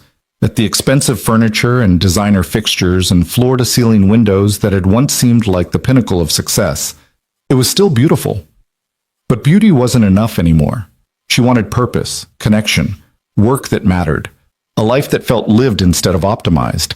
And maybe, just maybe, she was finally on the path to finding it. Monday morning arrived with the kind of crisp autumn air that made everything feel possible. Eliza met Noah at a coffee shop in Chelsea, halfway between her world and his, carrying a leather portfolio that contained partnership agreements, business licenses, and the official documentation that would transform their leap of faith into legal reality. Noah was already there when she arrived, seated at a corner table with 2 coffees waiting. He'd dressed up, button-down shirt, nice jeans, hair actually combed, and the effort touched her more than it probably should have. "You're early," she said, sliding into the seat across from him. "Couldn't sleep. Lily woke me up at 5 asking if today was the day we became business owners." He pushed one of the coffees toward her. "Double espresso, right? I remembered from the office." The fact that he'd noticed her coffee order from 3 years of working in proximity made something warm unfurl in Eliza's chest. "Perfect. Thank you." They went through the documents together, Noah reading each page with the careful attention of someone who understood that details mattered. Eliza watched him process the terms, occasionally asking clarifying questions that showed he wasn't just signing blindly, but engaging with every clause, every commitment. "This profit-sharing structure," he said, tapping the page. "You're giving me equal stake even though you're fronting most of the startup capital. We're equal partners. That means equal ownership, equal say, equal rewards." She met his eyes. "I don't want this to be another situation where you're undervalued because someone thinks they can get away with it." Noah studied her for a long moment, something shifting in his expression. "Has anyone ever told you that you're kind of remarkable?" "Not in any way that mattered," Eliza said honestly. "Usually it's demanding or difficult or impressive for a woman." "Well, they were wrong. You're remarkable. Full stop." The sincerity in his voice made her look away, suddenly flustered. She wasn't used to compliments that didn't come with qualifiers or hidden agendas. "We should sign before I get too sentimental about business contracts," she said, pulling out a pen. They signed together, hands moving across pages in synchronized motion, making it official. Mercer Carter Editorial Services was born in a Chelsea coffee shop on a Monday morning in October, witnessed by a barista making oat milk lattes and a college student writing what looked like a philosophy paper. "We did it," Noah said, setting down his pen with a slightly dazed expression. "We did it," Eliza echoed. "We're officially business owners." "Terrifying." "Absolutely terrifying," she agreed. "Want to go tell our first client we're ready to start?" They spent the afternoon in Eliza's penthouse, which felt less tomb-like with Noah's presence filling the space, setting up operations. Noah brought his laptop and a nervous energy that manifested in frequent pacing. Eliza commandeered her dining room table as their temporary headquarters, spreading out client files and project timelines with the precision of a general planning a campaign. "The Anderson Group wants to start with a content audit," she said, pulling up their requirements.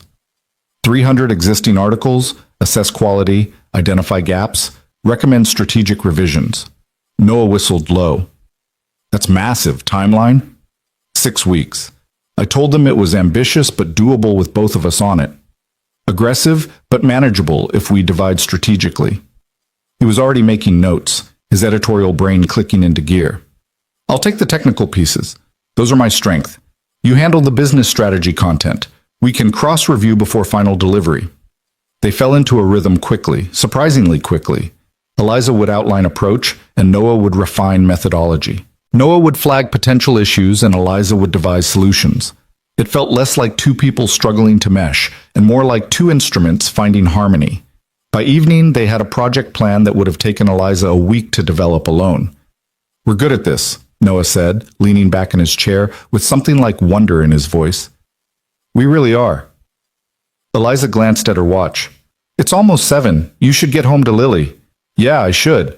But he didn't move immediately, his gaze drifting around her apartment, taking in the stark minimalism, the lack of personal touches, the perfection that felt hollow. "This is a beautiful place."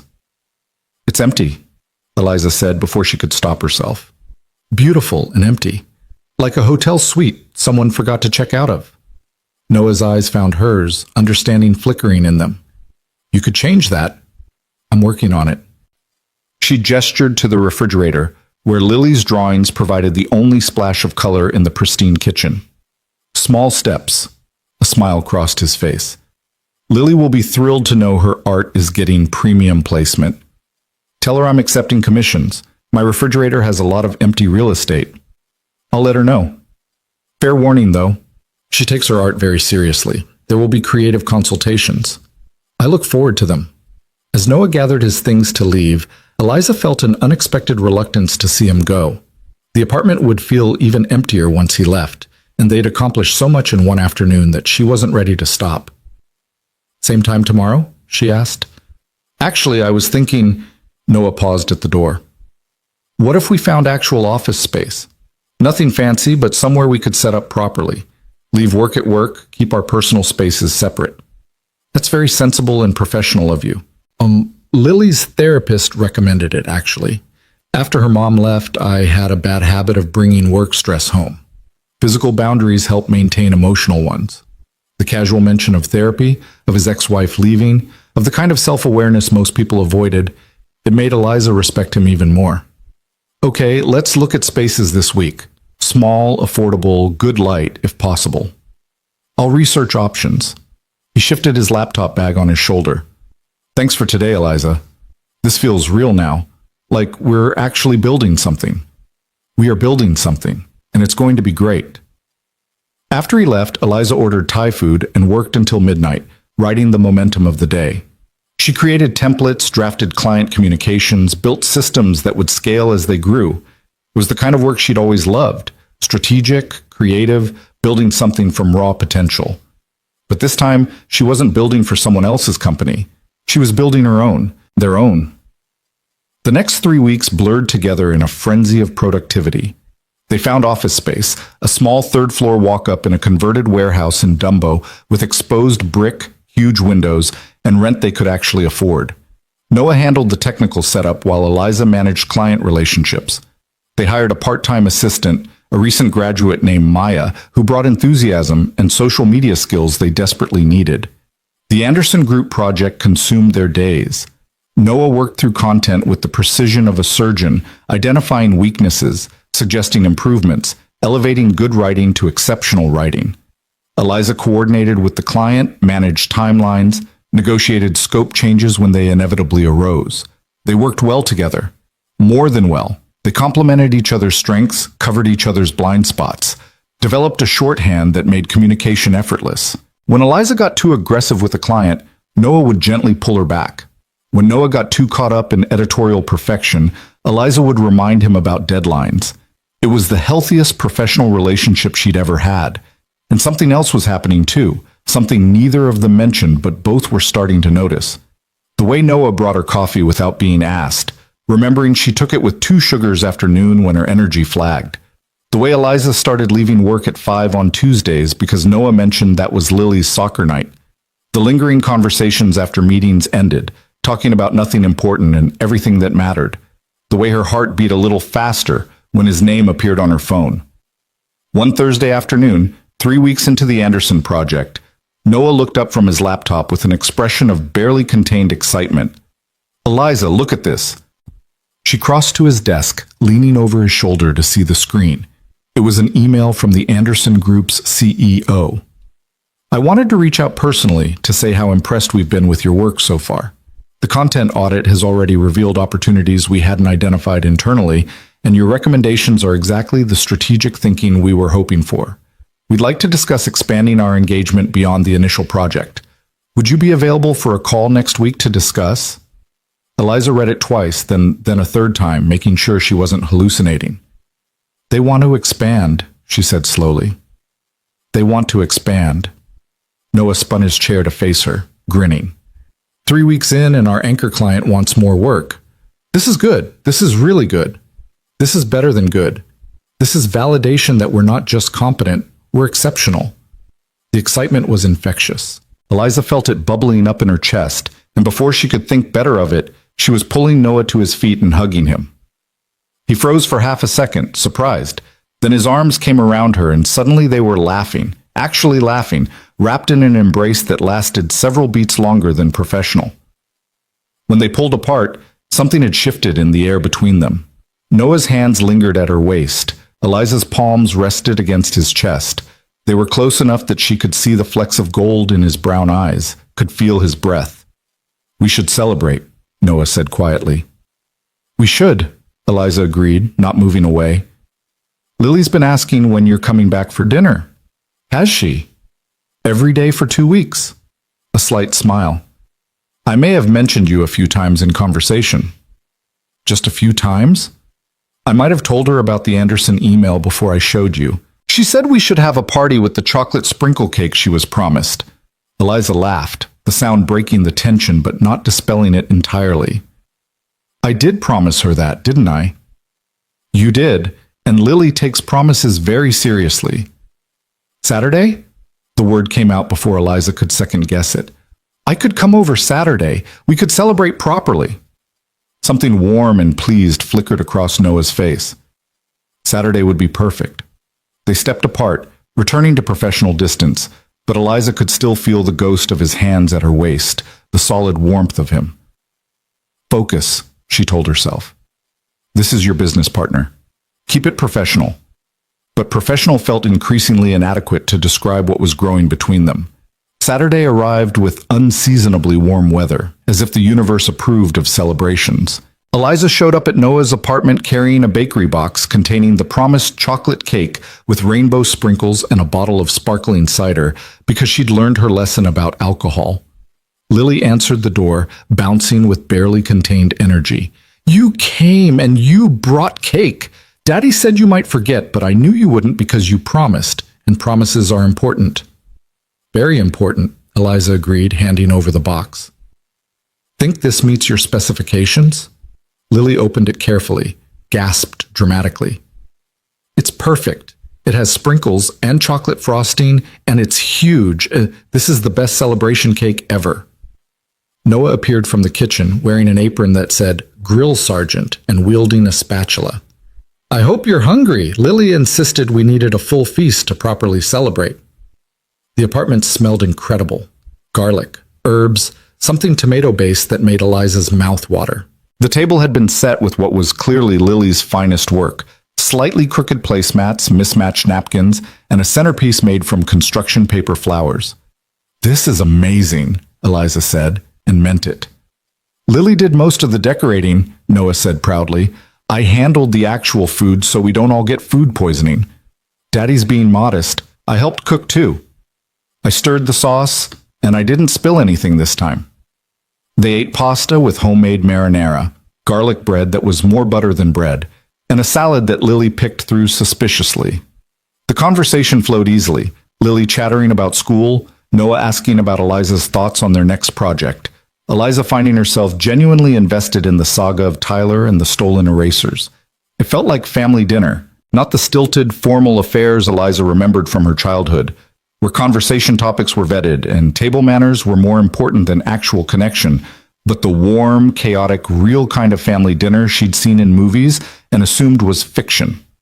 After dinner, they moved to the couch with cake and sparkling cider. Lily insisted on a toast. "To Daddy and Ms. Mercer's company," she announced, raising her plastic cup. "May it be the best company in the whole world. And also, can we get an office dog, because offices with dogs are scientifically proven to be happier." "Scientifically proven?" Noah asked, eyebrows raised. "I read it on the internet, so it's probably true." Eliza caught Noah's eye and saw her own amusement reflected there. "We'll take it under advisement," she said solemnly. "That means maybe," Lily translated, then sighed.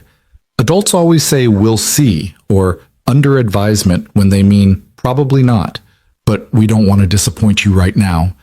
"You're too smart for 8, Noah said, ruffling her hair. "Almost 9. My birthday's in 6 weeks and I want a soccer ball and art supplies and maybe a hamster, but I know that's pushing it, so I'll settle for the soccer ball." As the evening wore on, Lily's energy finally flagged. She curled against Noah's side, fighting sleep with the determination of a child who didn't want to miss anything important. Eliza watched them. The easy affection, the way Noah adjusted his position to make her more comfortable, the unconscious trust in Lily's complete relaxation. This was what love looked like, she realized. Not the dramatic declarations or grand gestures, but this quiet, steady devotion, showing up every day, making pancakes shaped like dinosaurs, being present for the small moments that made up a life. Someone's getting sleepy, Noah murmured, glancing down at his daughter. I'm not tired, Lily mumbled, proving her point by yawning hugely. Course not, but maybe we should get you to bed anyway, just to rest your eyes.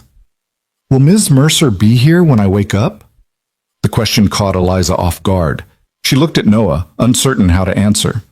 Ms. Mercer has her own home to get back to, Noah said gently, but she'll come visit again soon. Promise? Lily's eyes opened, focusing on Eliza with that intense childhood need for certainty. I promise, Eliza said, and felt the weight of those words settle into something binding. Noah carried Lily to her room, and Eliza could hear the low murmur of their bedtime routine. A story, some back and forth about brushing teeth, the kind of ordinary parent-child negotiation that was probably happening in homes across the city. She stood, intending to start cleaning up, but found herself drawn instead to the photos on the walls. Lily, at various ages, always grinning. Noah looking younger, less worn, often laughing at something off camera. And in a few older photos, a woman, petite, blonde, beautiful in a sharp-edged way, who must have been Lily's mother. That's Rebecca, Noah's voice came from behind her. Lily's mom. Eliza turned. I wasn't snooping, It's fine. You were bound to notice eventually. He moved to stand beside her, looking at the photos with an expression she couldn't quite read. She left when Lily was 4, decided motherhood and marriage weren't what she wanted after all. She sends birthday cards and calls on Christmas, but mostly she's building her career in California. I'm sorry, that must have been devastating. Noah shrugged, but the gesture wasn't as casual as he probably intended. It was rough. I was angry for a long time, at her for leaving, at myself for not seeing it coming, at the whole situation. But therapy helped. And honestly, I'd rather Lily grow up with one parent who wants to be here than 2 parents where one is counting down the days until escape. The raw honesty made Eliza's chest ache. You're a really good dad, Noah. I try. Some days I'm better at it than others. He turned away from the photos, meeting her eyes. Can I ask you something? Anything. Why did you really start this company with me? The truth, not the business justification. Eliza took a breath, weighing how honest to be, then decided that Noah deserved the truth. Because that morning after you found me, sitting in your kitchen, eating pancakes with Lily, I felt more human than I had in 15 years. You didn't know me, had no reason to help me, and you did it anyway. No agenda, no angle, just basic human kindness. And I realized that was what I'd been missing, not just in my personal life, but in everything. I'd built this career around being ruthless and efficient, and it made me successful and miserable. She paused, gathering her thoughts. I wanted to build something different, with someone who understood that success without humanity is just another kind of failure. Someone who makes pancakes into shapes because it matters to his daughter. Someone who sees people as people, not assets or obstacles. She met his eyes. I wanted to build it with you because you reminded me of who I wanted to be, instead of who I'd become. The silence that followed was charged, heavy with things unsaid. Noah took a step closer, close enough that Eliza could see the way his pulse jumped in his throat. Eliza. Whatever he was about to say was interrupted by Lily's voice from her bedroom. Daddy, I can't find Mr. Whiskers. Noah closed his eyes briefly, a rueful smile crossing his face. Mr. Whiskers is her stuffed cat. She can't sleep without him. He squeezed Eliza's hand, when had he taken her hand, and stepped back. Don't leave yet? Please, I'll be right back. I'll be here, she said. He disappeared down the hallway, and Eliza heard the sound of a bedroom being systematically searched, Lily providing increasingly dramatic commentary about Mr. Whiskers' probable whereabouts. Eliza moved to the kitchen and started cleaning up, needing something to do with her hands, with the energy that had nowhere to go. She was loading the dishwasher when Noah returned, Mr. Whiskers apparently located and crisis averted. You didn't have to do that, he said, watching her rinse plates. I wanted to help. It's the least I can do after you cooked. They worked together in comfortable silence, falling into an easy rhythm. Noah washing, Eliza drying, both of them hyper-aware of every accidental brush of hands, every moment of proximity. The kitchen was small enough that they kept bumping into each other, kept finding excuses to get closer. When the last dish was put away, they stood facing each other in the narrow space between counter and table, and Eliza knew they'd reached a decision point. She could leave now, maintain professional boundaries, keep things safe and uncomplicated. Or she could stay, acknowledge what was building between them, risk everything they'd started to build together. I should go, she heard herself say, even as every cell in her body screamed the opposite. You should, Noah agreed, not moving. Neither of them moved. Noah, I know, this is complicated. You're my business partner. We're building something important together. Mixing personal and professional is a terrible idea. Absolutely terrible, Eliza agreed. I have a daughter to think about. Can't afford to make impulsive decisions based on feelings. Very responsible. And we've only been working together 3 weeks. Way too soon to even consider. Eliza kissed him. She didn't plan it, didn't think about consequences or complications or how this would change everything. She just stepped forward and kissed him, and Noah's surprise lasted approximately half a second before he was kissing her back. His hands came up to frame her face, gentle and sure, and Eliza melted into him, into the rightness of it, despite every logical reason it was wrong. He tasted like chocolate cake and possibilities, and when they finally broke apart, both breathing hard, Eliza felt like she'd been holding her breath for years and finally remembered how to exhale. That was, Noah started. A mistake, Eliza finished, even though it felt like the opposite of a mistake. I shouldn't have, Eliza. He kept his hands on her face, forcing her to meet his eyes. Do you regret it? Did she? Every rational part of her brain screamed that she should. They were business partners. They had a company to build. Noah had a daughter who was already getting attached. There were 1,000 ways this could go wrong and destroy everything they'd worked for. But when she looked at Noah, at his steady gaze, his gentle hands, the way he was looking at her like she was something precious, regret felt impossible. No, she admitted quietly. I don't regret it. Me neither. His thumb traced her cheekbone. But you're right that we need to be smart about this. Lily's been hurt before. I can't let her get attached to someone who might not stay. The words stung, but Eliza understood them. I'm not going anywhere. You say that now, but we don't know what this is yet. What it could be. He stepped back, creating space that felt like miles. I think we need to figure ourselves out before we involve Lily. She already loves you, Eliza. If this doesn't work, it will work.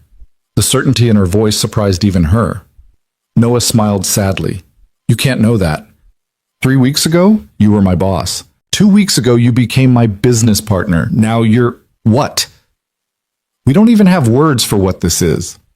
He was right.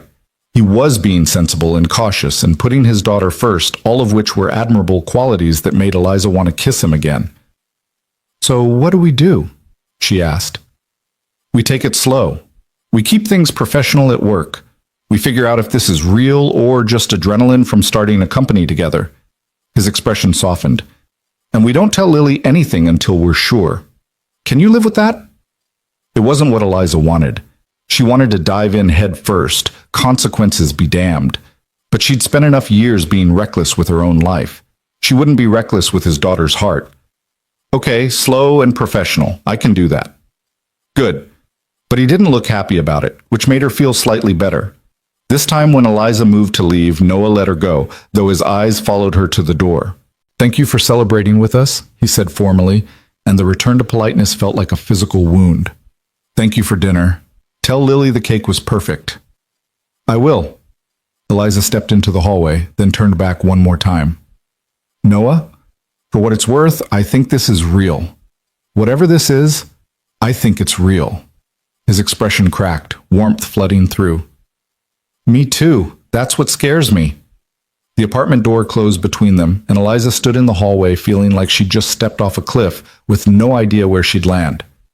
Her phone buzzed with a text as she waited for the elevator. Noah. Get home safe. See you Monday. She typed back, See you Monday, partner. Then added, This doesn't change anything at work. I promise. His response came quickly. Everything's changed, but we'll figure it out. The elevator arrived and Eliza rode down feeling simultaneously elated and terrified. She'd kissed Noah Carter, her business partner, the single father who'd saved her life and made her want to be better. And he'd kissed her back. Monday was going to be interesting. Monday morning arrived with the subtlety of a freight train. Eliza woke at dawn after a restless night filled with dreams of Noah's hands on her face and the terrible certainty that she'd complicated everything beyond repair. She dressed with extra care, professional but not trying too hard, approachable but not casual. Then changed 3 times before settling on dark jeans and a blazer that split the difference. The office felt different when she arrived. Same exposed brick, same huge windows flooding the space with autumn light, same desk where she'd worked for the past 3 weeks. But everything had shifted slightly off axis, like looking at a familiar painting and noticing details you'd somehow missed before. Noah was already there, bent over his laptop with the intense focus he brought to morning work. He looked up when she entered, and for a moment their eyes met with the weight of Saturday night hanging between them. Morning, he said, his voice carefully neutral. Morning. Eliza set down her bag, hyper-aware of every movement. You're in early. Couldn't sleep, figured I might as well be productive. He gestured to his screen. I've been working on the proposal for the Anderson expansion. Want to take a look? Just like that, they were back to business. Professional. Appropriate. Exactly what they'd agreed to. It was excruciating. They spent the morning reviewing the proposal, heads bent over Noah's laptop, occasionally brushing hands when reaching for the same document. Each accidental touch sent electricity through Eliza's nervous system, but they both pretended not to notice. Professional. They were being professional. By lunch, the tension was thick enough to cut with a knife. I'm going to grab something to eat, Eliza announced, needing air, needing space from the careful politeness that felt like slowly suffocating. Want anything? I'm good. Brought leftovers from Saturday. Noah didn't look up from his screen, but his jaw was tight. Eliza fled to the Thai place down the block and sat at a corner table, staring at pad Thai she had no appetite for. This was unsustainable. They couldn't work together like this, walking on eggshells, pretending Saturday night hadn't happened. They'd built something good, both the business and whatever was growing between them personally, and the forced distance was poisoning both. Her phone buzzed. A text from Noah. This is stupid. She typed back, What is? Us pretending we're fine. We're not fine. I'm not fine. Eliza's heart rate kicked up. What do you want to do about it? The 3 dots appeared, disappeared, appeared again. Finally, I don't know, but this isn't working. She paid for her untouched lunch and practically ran back to the office. Noah was standing by the window when she burst through the door, his back to her, shoulders tense. We need to talk, she said. Yeah. He turned to face her. We really do. They sat at the small conference table they'd bought secondhand, facing each other across scarred wood that had probably witnessed 100 difficult conversations before theirs. I can't work with you like this, Noah said quietly, walking on eggshells, measuring every word, pretending I don't want...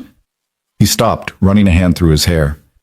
This is exactly what I was afraid of, that we'd mess up the professional relationship by crossing lines. We haven't messed anything up, Eliza insisted. The work is still good. We're still good at this. The work is fine, but we're lying to ourselves if we think nothing's changed. His brown eyes met hers, honest and vulnerable. I can't stop thinking about Saturday, about kissing you, about wanting to do it again. Eliza's breath caught. Noah, let me finish, please. He leaned forward, elbows on the table. I meant what I said about taking things slow, about protecting Lily, but I also think I was using that as an excuse to protect myself. I've been alone for 4 years, focused entirely on being a good dad and keeping my head down at work. The idea of opening myself up to someone again, of risking that kind of hurt, it's terrifying. I'm terrified too, Eliza admitted. I don't know how to do this, any of this. Relationships were never my strong suit. I poured everything into my career because that felt safer than trusting someone with the messy, imperfect parts of myself. You're not imperfect. You're human. Noah reached across the table, palm up, an invitation. And I don't want to pretend anymore that I don't care about you. Not just as a business partner. Eliza placed her hand in his, feeling the warmth, the calluses from years of typing, the steady strength. So what do? We can't tell Lily until we're sure, but we can't work together pretending there's nothing between us. We take it one day at a time. We keep building the business because we're genuinely good at that. And after work, when it's just us, we see where this goes, honestly. No games, no pretending. His thumb traced circles on her palm. Think you can handle that? I can try. That's all I'm asking. The agreement settled between them like a bridge being built across uncertain water. Not perfect, not without risk, but honest and real in a way Eliza hadn't experienced before. Maya chose that moment to burst through the office door, arms loaded with mail and coffee, chattering about a potential client lead she'd found through Instagram. The spell broke, hands separating, professional distance reasserting itself. But something had shifted. The tension was gone, replaced by an understanding that they were navigating this together. The next few weeks fell into a new rhythm. Days were for work, focused, productive, building the business with the same synergy that had felt effortless from the start. Evenings were something else entirely.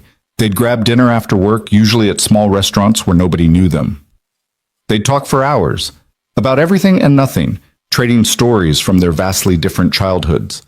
Noah described growing up in the Midwest, all Friday night football and county fairs, and the kind of small-town simplicity Eliza had only seen in movies. Eliza painted pictures of Manhattan private schools and country club summers, and parents who measured love in achievement points. No wonder you're so driven, Noah said one evening over Vietnamese food. You were raised to believe your worth was directly tied to your accomplishments. Weren't you? Not even a little. My parents cared more about whether I was kind than whether I was successful. He smiled at the memory. My dad was a high school English teacher. My mom ran the local library. They weren't ambitious in the traditional sense, but they were happy. Really, genuinely happy. That sounds nice, Eliza said, trying to imagine that kind of contentment in failing. It was. Until the accident. The words dropped like stones. Eliza set down her chopsticks. What accident? Noah's expression went distant. Car crash when I was in college. Drunk driver ran a red light. They both died on impact. He said it matter-of-factly, but his hands trembled slightly. That's actually how I ended up in New York. Couldn't stay in that town surrounded by memories, so I ran as far as I could. Noah, I'm so sorry. I didn't know. Why would you? I don't talk about it much. Lily knows she had grandparents who loved her even though they never met her, but the details, those are for when she's older. He met Eliza's eyes. I'm telling you because I want you to understand why I'm so protective of the family I have left. Lily is everything to me.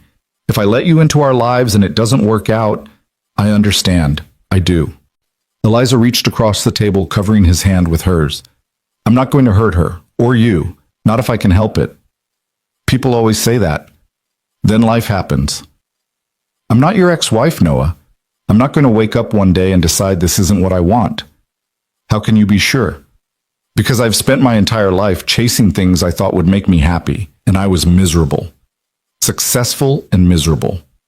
Then I met you and Lily, and suddenly I understood what I'd been missing. Connection. Purpose beyond a paycheck. Someone who sees me as a person instead of an asset or threat. She squeezed his hand. I can't promise I'll be perfect at this. I'll probably screw up 100 different ways, but I can promise I'm all in for however long you'll have me. Noah's expression cracked, vulnerability flooding through. I'm falling for you. Have been since that first morning when you looked so lost in my kitchen and Lily made you pancakes. I'm falling hard, and it's terrifying. Join the club, Eliza said softly. I'm absolutely terrified. But I'm also happier than I've been in years, so maybe terrified isn't so bad if it means feeling alive again. He kissed her then, right there in the restaurant with curious diners pretending not to watch. It was softer than Saturday's kiss, slower, weighted with promise instead of desperation. When they finally pulled apart, Noah rested his forehead against hers. Lily has a school performance next Friday. International Children's Festival thing. Singing, costumes, the whole production. Would you want to come? You're inviting me to meet your daughter officially? As your... what are we calling this? I don't know yet. But she already knows you as my business partner and pancake guest. This would just be expanding the relationship, gradually. See how it feels. Eliza's heart hammered against her ribs. This was real. They were making this real. I'd love to come. Fair warning, it's probably going to be chaotic. Lots of screaming children and proud parents filming on phones. Lily's nervous about her solo. She has a solo? Apparently she has a beautiful voice. Who knew? Pride colored his tone. She's been practicing It's a Small World for weeks. I've heard it so many times I dream about it. Then I absolutely have to be there to witness this historic performance. You're going to regret saying that when you have the song stuck in your head for days. I'll risk it. Friday arrived with unexpected anxiety. Eliza changed outfits 4 times before settling on dark jeans and a soft sweater, appropriate for a school auditorium, but nice enough to show she'd made an effort. She met Noah outside the elementary school, where parents were already flooding through the doors with cameras and flowers and the slightly manic energy of people attending children's performances. You made it, Noah said, relief evident in his voice. Of course I made it. I promised, didn't I? They found seats near the middle of the auditorium, close enough to see, but not so close that Lily would get stage fright spotting them. The lights dimmed, and children flooded onto the stage in an explosion of color and enthusiasm that was more chaos than choreography. Then Lily stepped forward for her solo, wearing what appeared to be a costume representing Ghana, maybe? The flag colors suggested West Africa. She looked terrified and brave in equal measure, her small voice starting shaky before strengthening as she remembered the words. Eliza found herself holding her breath, willing this child, Noah's child, who'd given her glitter pictures and declared pancakes could heal battles, to succeed. When Lily hit the final note and the audience erupted in applause, Eliza was clapping harder than anyone, her eyes suspiciously damp. That's my girl, Noah murmured, voice thick with emotion. After the performance, they waited outside the auditorium with the other parents. Lily burst through the doors still in costume, face flushed with excitement, and launched herself at Noah. Did you see? Did you see me? I didn't forget any words, and I didn't fall down, and Mrs. Henderson said I was wonderful. You were more than wonderful. You were spectacular. Noah lifted her easily despite her getting too big for such gestures. I'm so proud of you. Then Lily spotted Eliza and her eyes went wide. Ms. Mercer, you came! You came to see me! I wouldn't have missed it for anything. You were absolutely amazing up there. Did you like my costume? I'm Ghana. That's in Africa. We learned about it and everything. Your costume was perfect, and your solo was beautiful. Lily beamed, then seemed to notice for the first time that her father and Eliza were standing very close together, that Noah's free hand had somehow found its way to Eliza's back. Are you guys on a date? She asked with the blunt curiosity of childhood. Eliza and Noah exchanged glances, having a silent conversation about how much to reveal. We're friends, Noah said carefully. Good friends who are spending time together. But like, special friends? The kind in movies where people hold hands and stuff? Why do you ask? Noah deflected. Because you're smiling at each other the way Sophia's parents smile at each other, and Sophia says that's how you know people are in love. The word hung in the air like a grenade with the pin pulled. Eliza froze, waiting to see how Noah would handle this. I really like Miss Mercer, Noah said honestly, setting Lily down but keeping a hand on her shoulder. And I wanted her to come see your amazing performance. Is that okay with you? Lily considered this with the seriousness of a judge deliberating a verdict. Does this mean she'll come over more? For pancakes and stuff?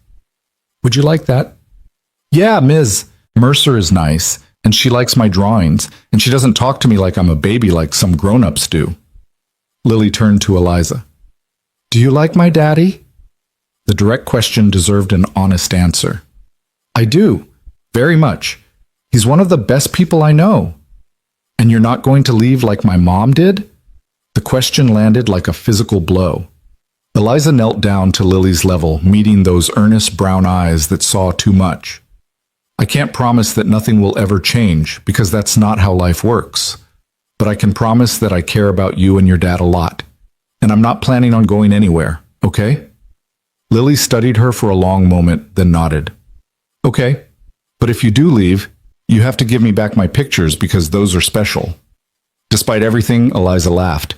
Deal, but I'm not giving them back because I'm keeping them forever. Forever is a long time. I know, that's why I chose that word. Lily seemed satisfied with this answer. Can we get ice cream to celebrate my performance? Daddy always says celebrations need ice cream. Daddy says a lot of things, Noah muttered, but he was smiling. But yes, we can absolutely get ice cream. If Miss Mercer wants to join us? I would love to join you, Eliza said, standing up and finding Noah's hand with hers. Lily noticed immediately, her face lighting up. You are holding hands. I knew it. They walked to the ice cream shop 3 blocks away, Lily bouncing between them and providing running commentary on the performance, who forgot their lines, who cried backstage, all the drama of elementary school theater. Noah and Eliza's hands stayed linked the entire way, no longer hiding, letting Lily see this new configuration of their relationship. At the ice cream shop, Lily ordered something with gummy bears and chocolate syrup that made Eliza's teeth hurt just looking at it. They sat at a corner table, Lily happily destroying her ice cream while Noah and Eliza shared knowing glances over her head. So, are you guys boyfriend and girlfriend now? Lily asked around a mouthful of gummy bears. We're figuring that out, Noah said. But yes, something like that. Does this mean you're going to kiss? Because in movies, when people become boyfriend and girlfriend, they kiss, and it's kind of gross, but also kind of nice. Lily, Noah started, flustered. We might kiss sometimes, Eliza said calmly, deciding honesty was the best policy. Is that okay with you? Lily wrinkled her nose and thought, I guess, as long as you don't do it at my soccer games, because that would be embarrassing. Tyler's parents kiss at soccer games, and everyone makes fun of him. No soccer game kissing. Got it. Eliza fought to keep a straight face. And you have to still make pancakes, Daddy.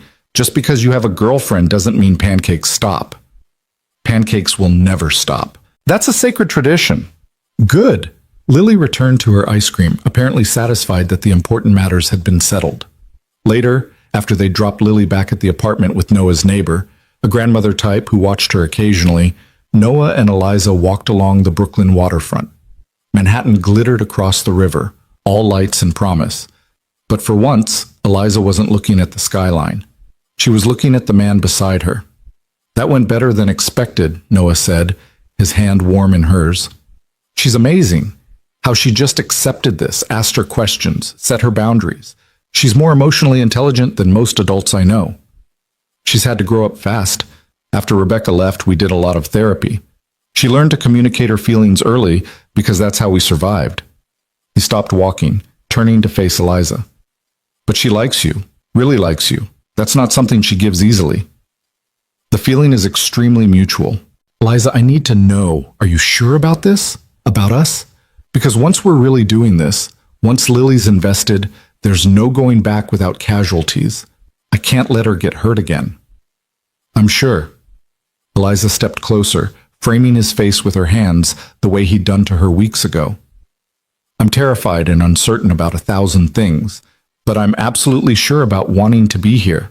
With you. With Lily. Building this life we're creating. Even though it's messy and complicated and nothing like your old life. Especially because of that. My old life was empty, Noah. Beautiful and successful and completely hollow. This, she gestured between them, toward the apartment where his daughter was probably already asleep, toward the office where they were building something meaningful. This is real. This matters, and I'm not walking away from it. Noah kissed her then, slow and deep, the kind of kiss that tasted like promises and possibilities. When they finally broke apart, both slightly breathless, he rested his forehead against hers. I love you, he whispered. I know it's fast and probably crazy, and we should wait longer to say things like that, but I love you. Have for weeks now. Eliza's heart felt too big for her chest, like it might burst from the pressure of everything she was feeling. I love you too. I didn't know I was capable of feeling this way until I met you. So we're doing this. Actually doing this. We're doing this. They stood there on the waterfront as joggers passed and couples strolled and the city hummed around them. Two people who'd found each other in the wreckage of their old lives and decided to build something new. The walk back to Noah's apartment felt different, lighter, like they'd crossed some invisible threshold and everything had shifted into sharper focus. Noah kept stealing glances at her, smiling in a way that made Eliza's stomach flip. "What?" she finally asked. "Nothing. Just, this is nice. Being able to just be with you without all the second-guessing and anxiety. It is nice. Surprisingly nice." They reached his building, and Noah pulled out his keys, then hesitated. "Do you want to come up? We could watch a movie, have some wine." He stopped, remembering. "Sorry. Tea. We could have tea." "I don't need alcohol to want to spend time with you, Noah. Tea sounds perfect." His apartment was quiet when they entered, the neighbor having already left. Lily's bedroom door was closed, soft breathing audible from within. Noah checked on her briefly, a father's instinct, then returned to find Eliza curled on his couch, looking more at home than she ever had in her pristine penthouse. "She's out cold," he reported. "Performance exhaustion." "She earned it. That was a big night for her." Noah settled beside Eliza, close enough to touch, and for a while they just sat there in comfortable silence. The TV played something neither of them was watching. Outside, Brooklyn continued its Friday night rhythm, music from a nearby bar, laughter from the street, the occasional siren. "I keep waiting for the other shoe to drop," Noah admitted quietly, "for this to be too good to be true. What if it's not? What if this is just good and true, and we get to keep it? That would be nice. More than nice." Eliza shifted to face him fully. "Noah, I need you to understand something.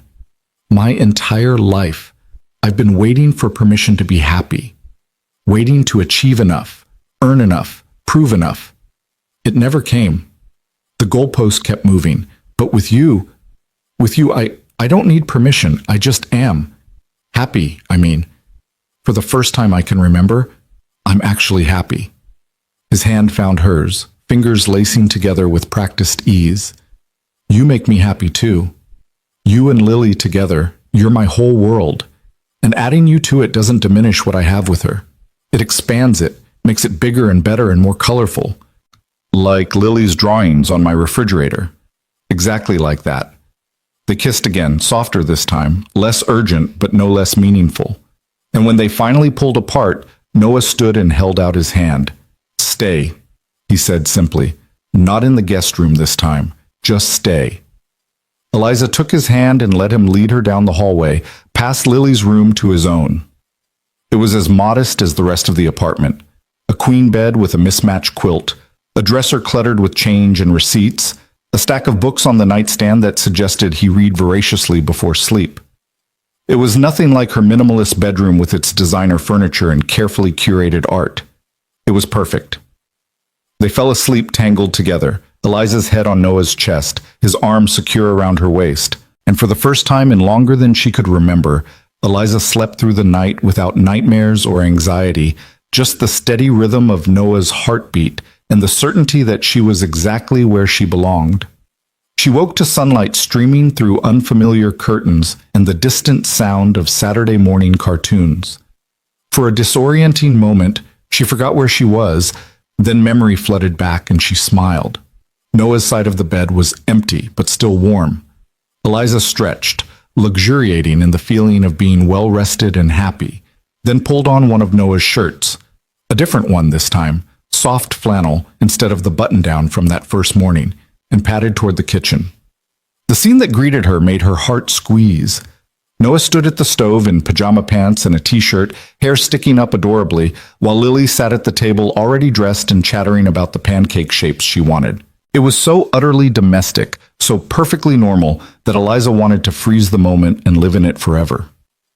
"Morning," she said from the doorway. Both Noah and Lily looked up, identical smiles crossing their faces. You stayed, Lily said happily. I heard you come in last night and I thought maybe you left, but you didn't. I didn't. Eliza crossed to the coffee maker, finding mugs exactly where they'd been weeks ago. Some things, thankfully, stayed constant. That's good, because Daddy's making special celebration pancakes with extra shapes, and we have enough for 3 people now instead of just 2. Noah caught Eliza's eye over Lily's head, his expression warm with affection and something deeper. Love, she realized. He was looking at her with love, open and unguarded, and the sight of it made her breath catch. This was her life now. Pancakes on Saturday mornings, a man who looked at her like she hung the moon, a little girl who'd decided Eliza was worth keeping around. It was nothing like the life she'd planned. It was infinitely better. So, Noah said, flipping what appeared to be a very ambitious dragon pancake. What does everyone want to do today? Museum, Lily suggested immediately. The one with the dinosaurs. We went to the dinosaur museum last weekend, Noah reminded her gently. But there are so many dinosaurs, we didn't see them all. Eliza found herself laughing, utterly charmed by this child's enthusiasm. I haven't been to the Natural History Museum in years. I'd love to go see dinosaurs. Lily's face lit up like Christmas morning. Really? You want to come? If you'll have me as a tour guide trainee, I'm probably rusty on my dinosaur facts. I can teach you everything. I know all about T-Rex and Triceratops and Stegosaurus and... As Lily launched into an enthusiastic lecture on prehistoric life, Noah caught Eliza's hand and squeezed it gently. Thank you, he mouthed. Eliza squeezed back. Thank you, she mouthed in return. Because really, when it came down to it, gratitude ran both ways. Noah had given her a second chance at life when she'd been at her lowest. But she'd given him something too, a partner, an equal, someone who saw him and valued him and wanted to build a future together. They'd saved each other, really, and now they were building something neither had dared to dream of when they'd started this journey. A home, a family, a love that was messy and imperfect and absolutely real. The pancakes were ready, dragon, butterfly, and what might have been meant as a brontosaurus but looked more like an enthusiastic blob. They ate together at the small table, Lily regaling them with facts about dinosaur diets while syrup dripped everywhere and nobody cared. This was happiness, Eliza thought. Not the polished, curated version she'd once pursued, but the chaotic, sticky-fingered real version. The kind that came from connection instead of achievement, from love instead of success. And she wouldn't trade it for anything. The months that followed fell into a rhythm that felt both impossibly new and comfortably familiar. Eliza found herself splitting time between her penthouse and Noah's Brooklyn apartment, though increasingly she spent more nights in his modest space than her own expensive one. The penthouse began to feel like a museum she visited occasionally, while Noah's apartment, with its mismatched furniture and Lily's artwork covering every surface, felt like home. The business thrived in ways that surprised even Eliza's optimistic projections. The Anderson Group expanded their contract twice, then referred 3 other major clients. By December, Mercer Carter Editorial Services had a waiting list and enough steady income that they'd hired 2 additional editors and moved into a larger office space in the same building. We should celebrate, Noah said one evening as they reviewed the year-end financials. 6 months ago, we were both unemployed and terrified. Now look at us.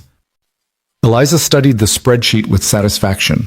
They'd more than doubled their initial revenue projections, built a reputation for quality that had competitors calling to ask about their process, and managed to maintain the kind of work-life balance that had seemed impossible in her old life.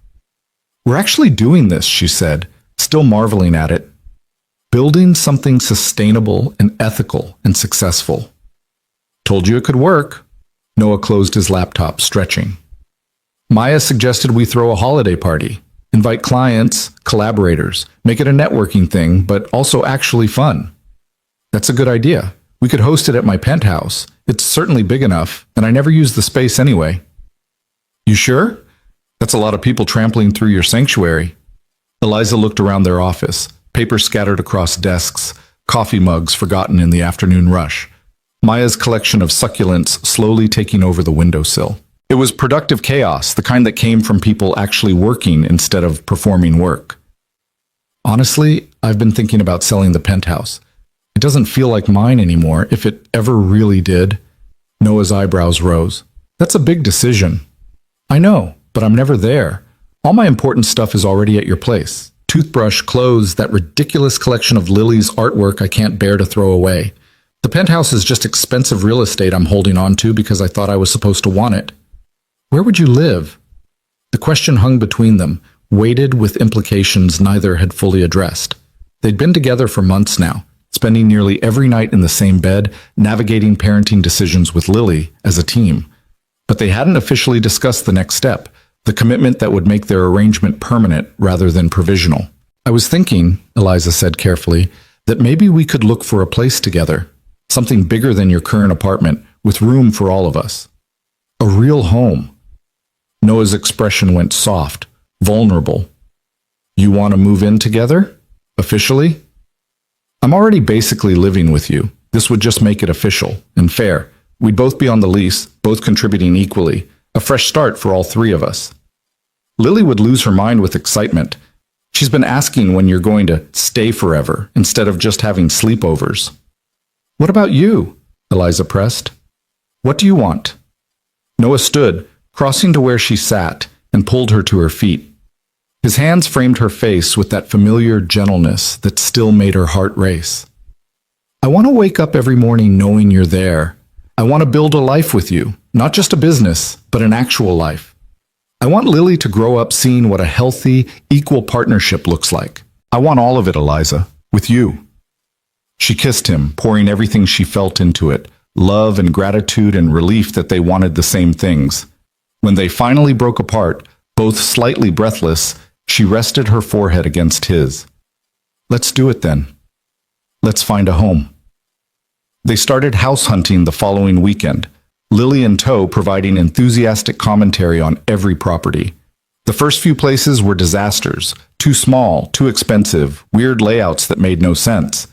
But the fourth place, a 3-bedroom brownstone apartment in Park Slope with original hardwood floors and enough light to make even winter mornings feel bright, felt right immediately.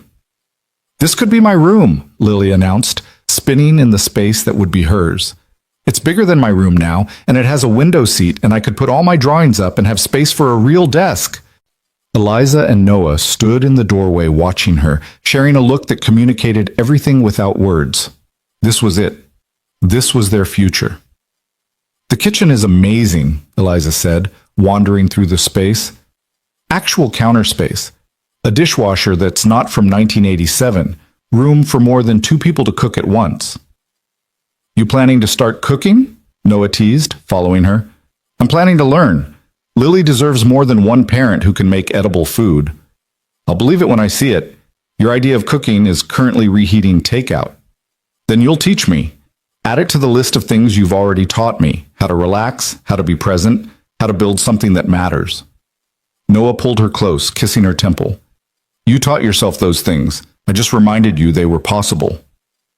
The master bedroom was at the back of the apartment, larger than Noah's current bedroom, but smaller than Eliza's penthouse suite. It had exposed brick on one wall and windows overlooking a shared garden. I love it, Eliza said simply. It feels like us. Not too polished, not too rough, just right. They signed the lease 2 days before Christmas, moved in over New Year's weekend with help from Maya and a couple of the freelancers they'd hired. Lily supervised the arrangement of her new room with the seriousness of an interior designer, insisting that her drawings be hung in a specific pattern that made sense only to her. The holiday party happened in early January, hosted in their new space instead of the penthouse Eliza had already listed with a realtor. Their home filled with clients, collaborators, friends they'd made in the neighborhood. Lily wore a fancy dress and appointed herself official greeter, shaking hands with corporate executives and explaining her artwork to anyone who'd listen. Your daughter is incredible, Jennifer Anderson told Noah, watching Lily charm a group of marketing directors with her enthusiastic description of why dinosaurs were superior to all other animals. She really is, Noah agreed, pride evident in every syllable. And this partnership, Jennifer gestured to encompass both the business and the obvious personal relationship between Noah and Eliza. It's working remarkably well. You two have built something special. We've been lucky, Eliza said, appearing at Noah's side with fresh drinks. It's not luck. It's talent and hard work and genuinely caring about quality. That's rare in this industry. Jennifer accepted the drink with a smile. I'm glad we followed you when you left the agency. Best decision we made last year. After the guests had left and Lily had finally crashed from sugar and excitement, Eliza and Noah collapsed on their new couch, purchased together, argued over together, assembled together with only minor injuries and maximum swearing. That was a success, Noah said, pulling Eliza against his side. Several people asked about taking on new projects in the spring. We might need to hire another editor. Later. Right now, I just want to enjoy this. He gestured around their living room, still slightly messy from the party, but unmistakably theirs. Photos of the three of them were scattered across surfaces.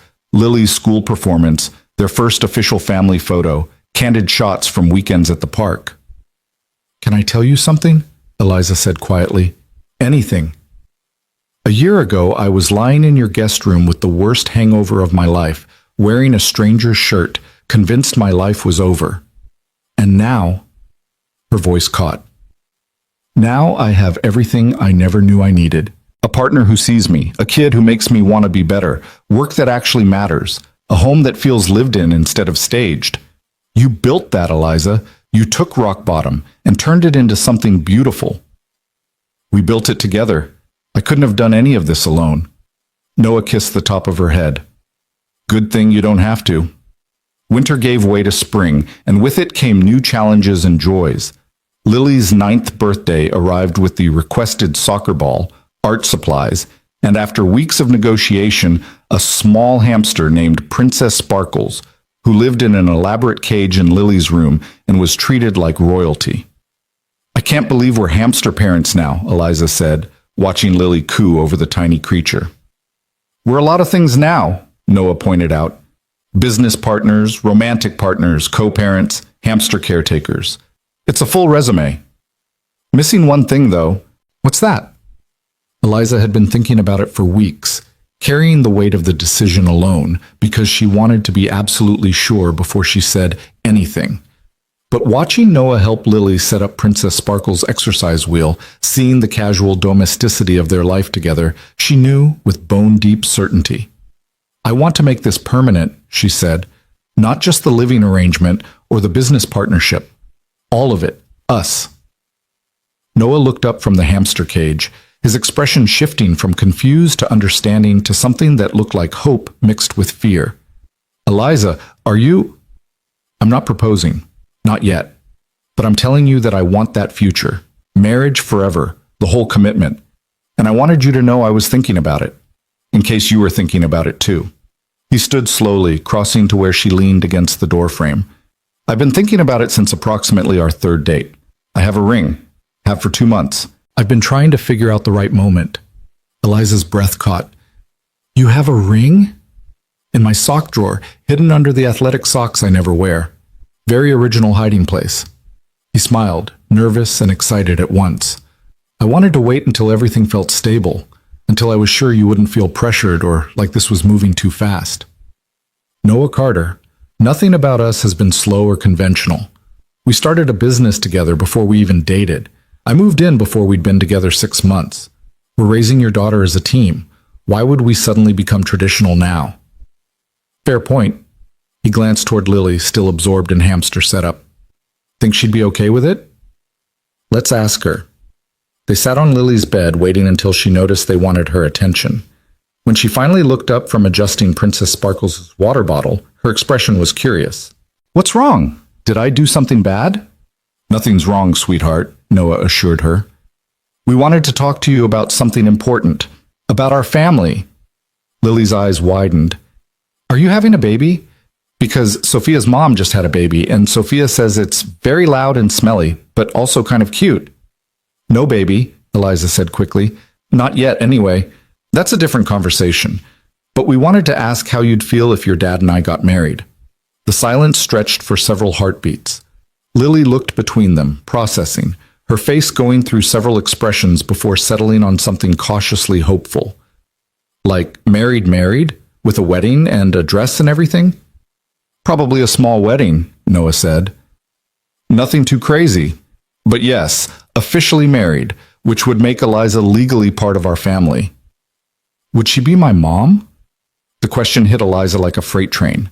They danced around this topic carefully, Noah introducing her as my partner, and Lily calling her by first name because it felt safer than labels that might scare everyone involved. I would never try to replace your mom, Eliza said carefully. She's your mom, and she always will be. But I would be your stepmom, which is different but also important. I'd be the person who's here every day, who helps take care of you, who loves you like you're my own. Do you love me like I'm your own? Yes. So much it scares me sometimes.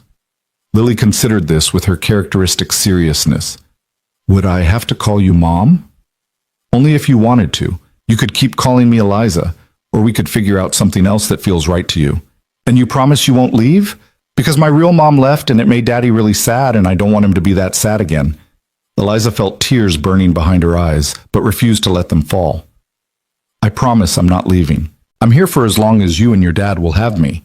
That's what marriage means, choosing to stay even when things get hard. Lily nodded slowly, then turned to Noah. Do you want to marry her, Daddy? More than anything. And you love her? With my whole heart. Okay then. Lily's face broke into a smile. You should definitely get married, but I get to help pick the dress, and there has to be cake. And can Princess Sparkles be in the wedding? Noah laughed, relief and joy flooding his features. We'll see about the hamster, but yes to everything else. Lily launched herself at both of them, wrapping her arms around their necks in an awkward three-way hug that was the most perfect thing Eliza had ever experienced. I love you, Lily whispered against Eliza's shoulder. Both of you. Our family. I love you too, sweetheart, Eliza managed around the lump in her throat. So much. They stayed like that for a long moment, tangled together on Lily's bed, while Princess Sparkles squeaked in the background. And Eliza thought about how far she'd come from that morning in Noah's guest room. How lost she'd been. How convinced that losing her job meant losing everything. She'd been so wrong. Losing that job had been the beginning of finding everything that actually mattered. Noah proposed officially 2 weeks later at the end of a regular Saturday pancake breakfast. He got down on one knee right there in their kitchen while Lily bounced excitedly and filmed on a tablet, and Eliza said yes before he'd even finished the question. The ring was simple, a sapphire because Noah remembered her mentioning once that she'd always preferred colored stones to diamonds. It fit perfectly, like it had been made for her hand, and Eliza couldn't stop looking at it, marveling that this was real, this was her life. They planned the wedding for June, keeping it small like they'd promised. Close friends, essential family, the people who'd supported them through the chaos of the past year. Eliza's mother was skeptical at first, unable to understand why her daughter would marry a single father with modest means when she could do better. But then she met Noah and Lily, saw the way they looked at each other, and something in her expression softened. He's kind to you, her mother said quietly at the rehearsal dinner. I can see he's genuinely kind. He is. He's the kindest person I know. And you're happy? Truly happy? Eliza looked across the room to where Noah was laughing at something Lily had said, his whole face lit with joy. Happier than I knew was possible. Her mother nodded, accepting if not fully understanding. Then I'm happy for you, dear, even if this isn't the life I imagined for you. It's better than what you imagined. It's better than what I imagined. The wedding day arrived with perfect June weather, clear skies, gentle breeze, the kind of day that felt custom ordered for celebrations. They'd chosen a small garden venue in Brooklyn, intimate and unpretentious, with string lights and wildflowers and none of the formal stuffiness Eliza had always associated with weddings. Lily was flower girl, taking her duties with utmost seriousness. She'd chosen her own dress, purple with sparkles, and had practiced her petal-scattering walk for weeks. As she preceded Eliza down the makeshift aisle, scattering rose petals with theatrical flair, Eliza heard Noah laugh with pure delight. Then their eyes met across the garden, and everything else faded into background noise. He looked perfect in his suit, still slightly rumpled because that was just who Noah was, but radiating happiness in a way that made Eliza's heart swell. She walked toward him without hesitation, without doubt, knowing with absolute certainty that this was right. The ceremony was short, personal, full of laughter and tears in equal measure. They'd written their own vows, and when it was Eliza's turn, she looked into Noah's eyes and spoke from her heart. A year ago, I thought I'd lost everything. My job, my identity, my entire sense of purpose. I was so lost that I ended up passed out in my car outside your building in the rain, at the absolute lowest point of my life. And you, her voice caught. You could have left me there, called someone else to handle it, stayed uninvolved. But you didn't. You carried me inside, made sure I was safe, and showed me what kindness looked like when I'd forgotten. She paused, composing herself. You gave me pancakes and compassion when I needed it most. You offered me partnership when I was convinced I had nothing left to offer. You introduced me to your daughter and trusted me with the most precious thing in your life. You taught me that success without love is just another kind of failure, and that the best things in life are the ones you build with people you love. Tears were streaming down her face now, but she didn't care. So I promised to keep showing up, every single day. I promised to be your partner in everything, in business, in parenting, in building this life we've created. I promised to make time for pancakes and soccer games and all the small moments that make up a real life. I promised to love Lily like she's my own, and to love you with everything I have, today and every day after. Noah was crying too, not bothering to hide it, and when he spoke his vows, his voice was thick with emotion. Eliza, I spent 4 years believing I was meant to be alone, that I'd had my chance at love and lost it, and my job was just to be the best father I could be. I'd convinced myself that was enough. And then you walked into my life, literally walked into my kitchen at dawn, looking lost and vulnerable and human in a way I'd never seen at work. And everything changed. He took her hands, holding them gently. You reminded me that I could be more than just Lily's dad, that I could be a partner, a lover, a person with dreams beyond just surviving each day. You saw potential in me that I'd stopped seeing in myself. You offered me not just a business opportunity, but a chance to build something meaningful. And you loved my daughter, not because you had to, but because she's genuinely lovable and you let yourself see it. His thumbs traced circles on her hands. I promise to support your dreams even when they scare you. I promise to share the pancake-making duties and let you hang as many of Lily's drawings as you want. I promise to be your safe place when the world gets overwhelming and to remind you of your strength when you forget. I promise to love you completely, the polished parts and the messy parts, the confident days and the uncertain ones. You're my partner, my love, my home, today and always. When the officiant pronounced them married, their kiss was witnessed by cheers and Lily's enthusiastic "finally" that made everyone laugh through their tears. The reception was exactly what they'd wanted, casual, joyful, full of dancing and laughter and food from their favorite Thai place.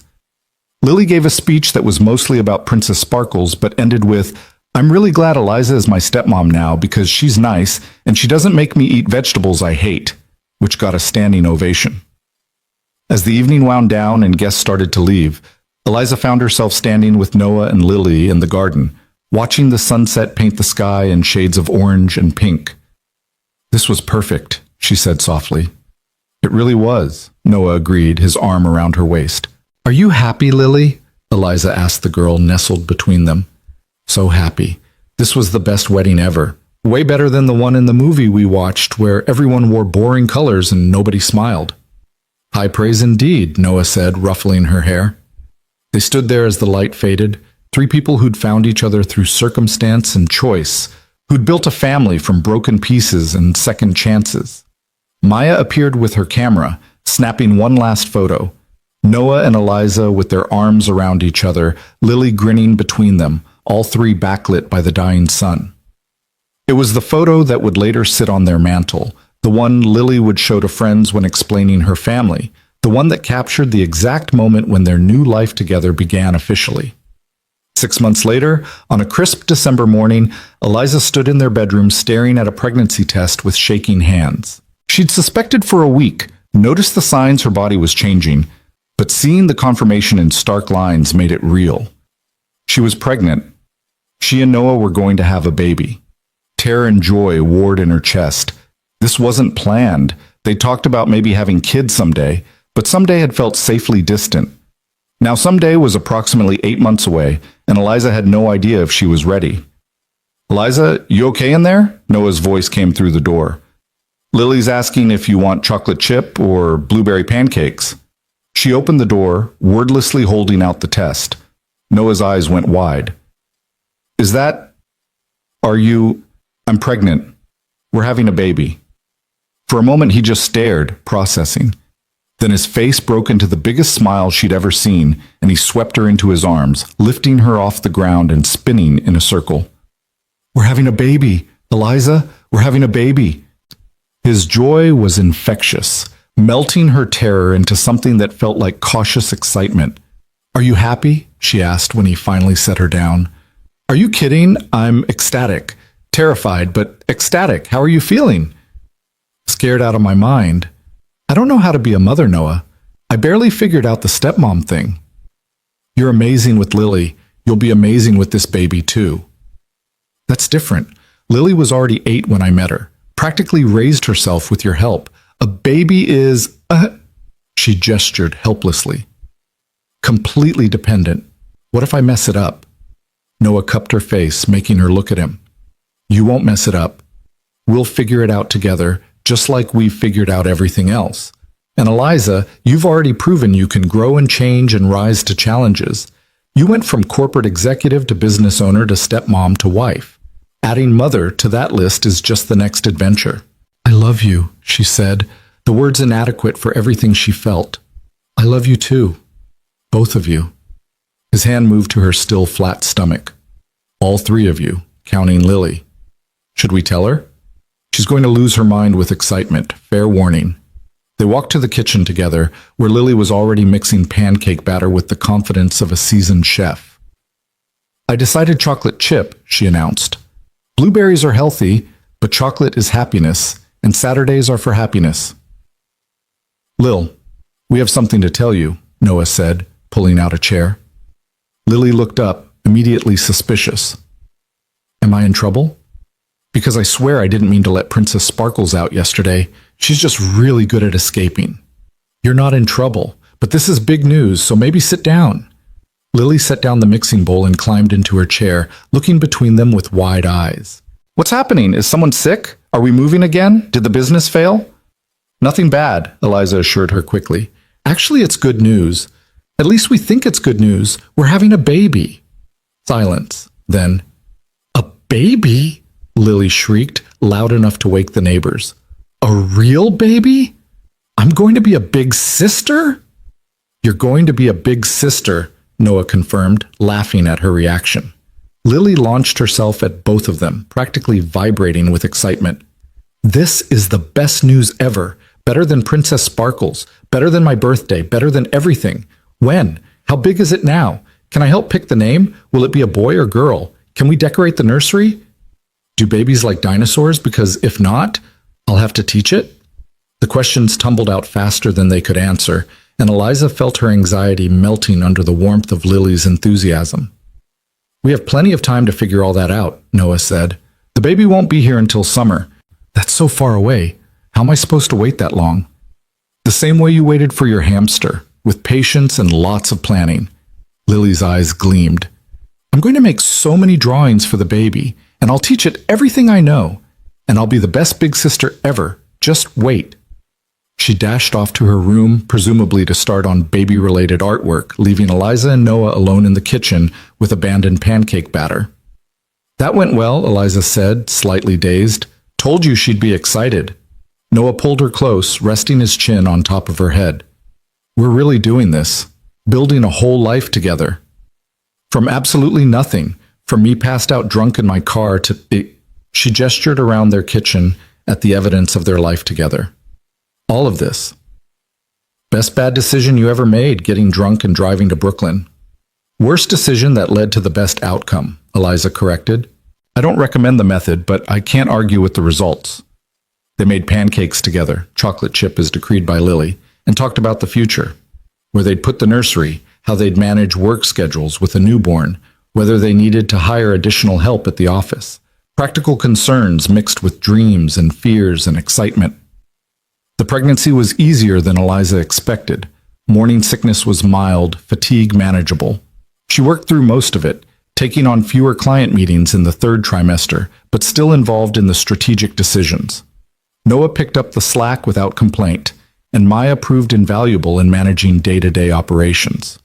Lily appointed herself official baby preparation coordinator, making lists of necessary items, practicing her gentle voice for when the baby was sleeping, reading every library book about being a big sister. She talked to Eliza's growing belly constantly, telling the baby about dinosaurs and soccer and all the important things it needed to know about the world. "You're going to love it here," Lily said one evening, her head resting against Eliza's stomach. "We have the best pancakes, and Mom—" She paused, testing out the word she'd recently started using for Eliza. "Mom is really smart and nice, and Dad tells the best bedtime stories, and I'll teach you everything. It's going to be great." Eliza's hand rested on Lily's hair, her other hand cradling the bump that held her daughter. They'd found out it was a girl at the anatomy scan, much to Lily's delight. 2 daughters. She was going to have 2 daughters. The thought still seemed impossible. The baby arrived on a sticky July morning after 12 hours of labor that Eliza would later describe as exactly as terrible as everyone warned, but somehow worth it. Noah held her hand through all of it, coaching her breathing, wiping her forehead, telling her she was strong and amazing even when she was cursing him for getting her pregnant in the first place. When they finally placed the baby in her arms, tiny and red-faced and screaming with impressive lung capacity, Eliza felt something click into place in her chest. A final piece of the puzzle she hadn't known was incomplete. "She's perfect," she whispered. "She's beautiful," Noah agreed, his voice thick with emotion. "Just like her mother." They named her Grace Rebecca Carter. Grace for the second chance Eliza had been given, Rebecca for the mother who'd given Noah his first chance at fatherhood, even if she'd ultimately chosen a different path. It felt right, honoring the past while celebrating the future. Lily met her sister 3 hours later, creeping into the hospital room with wide, reverent eyes. "She's so small," Lily breathed. "Can I hold her?" "Of course you can. You're her big sister." They settled Lily in the chair with careful instructions, then placed Grace in her arms. Lily stared down at the baby with an expression of such pure love that both Eliza and Noah reached for tissues simultaneously. "Hi, Grace," Lily whispered. "I'm your sister Lily. I've been waiting to meet you forever. I made you 17 drawings and Dad says that's too many, but I think it's just right because you're very important. I'm going to teach you everything, how to draw, how to play soccer, all about dinosaurs. We're going to be best friends." Grace yawned, tiny fist waving, and Lily giggled. "She's already tired of my talking. Dad says I talk too much sometimes, but I think it's just the right amount." Eliza watched her daughters together. One 9 years old and full of confident enthusiasm, one brand new and already loved beyond measure, and felt her heart expand to accommodate the impossibility of it all. This was her family, chosen and biological, planned and unexpected, perfect in its imperfection. The first few months with a newborn were exactly as exhausting as advertised. Eliza discovered reserves of strength she didn't know she possessed, functioning on 3 hours of broken sleep while managing client needs and learning to breastfeed, and somehow keeping another human alive through sheer determination. Noah was her rock through all of it, taking night shifts when he could, handling Lily's adjustment to not being an only child, keeping the business running when Eliza was too tired to form coherent sentences. Maya stepped up in ways they couldn't have anticipated, essentially running the office for 3 months while they figured out their new normal. "We couldn't do this without you," Eliza told her during a rare office visit, Grace sleeping in a carrier against her chest. "Yes, you could. You'd just be more tired and stressed." Maya smiled, reaching out to touch Grace's tiny hand. "But I'm happy to help. You two gave me my first real job out of college and actually treated me like my ideas mattered. This is me paying it forward. When we're back to full capacity, we're giving you a raise.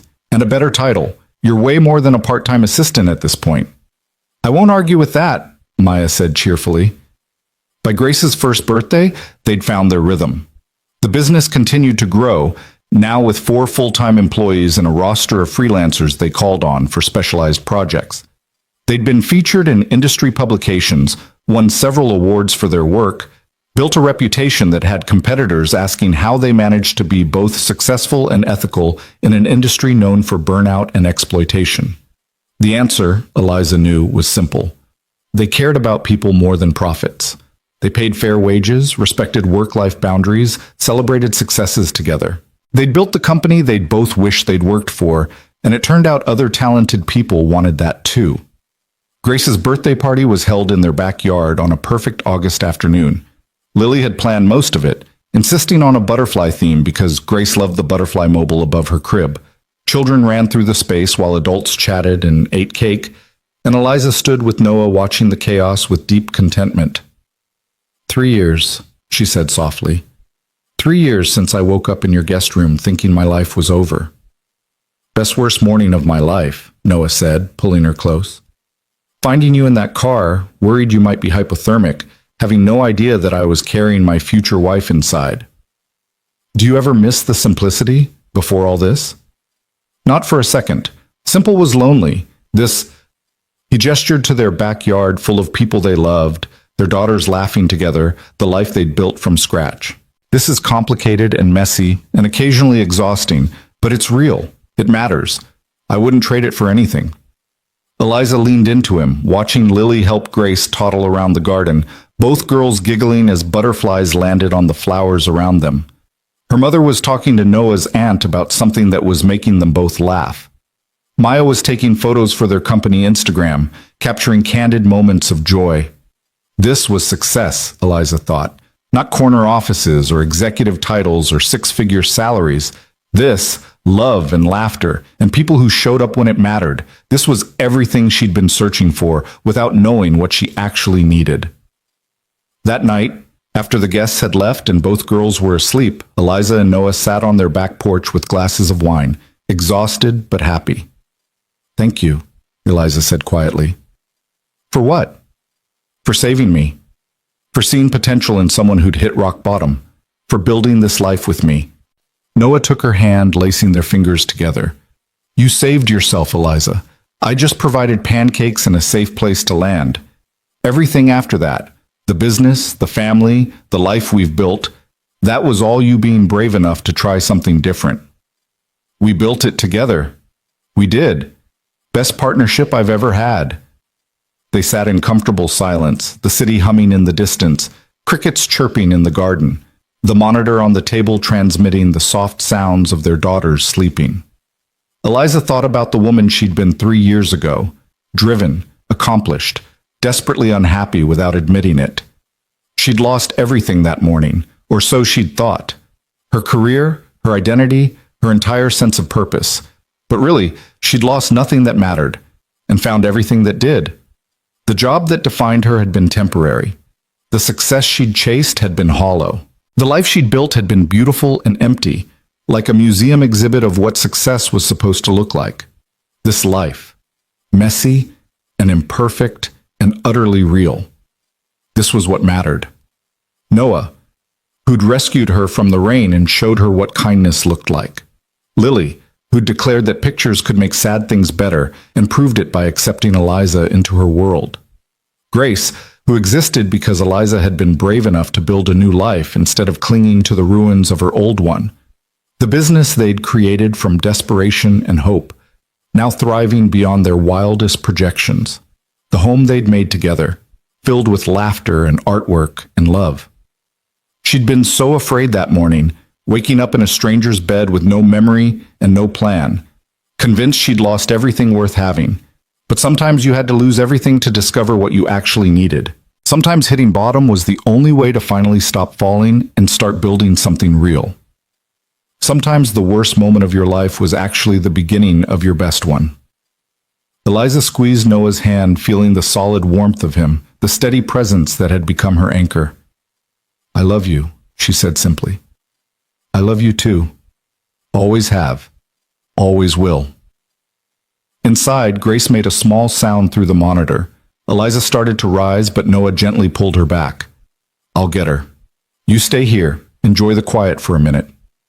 He kissed her softly and disappeared inside, and Eliza sat alone in the darkness, listening to her husband soothe their daughter back to sleep, and thought about how far she'd come. From executive to unemployed to business owner. From alone to partnered to married. From childless to stepmom to mother. From lost to found. From empty to full. From surviving to living. The journey had been unexpected, terrifying, utterly transforming, and she wouldn't change a single moment of it, even the worst ones, because they'd led her here, to this life, this love, this home.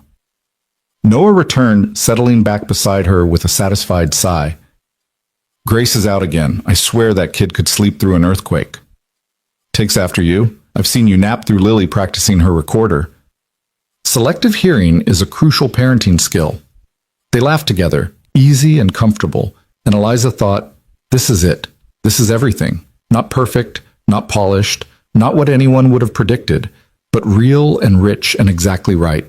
She'd lost her job that rainy night 3 years ago, but she'd found a home, and in the end, that made all the difference.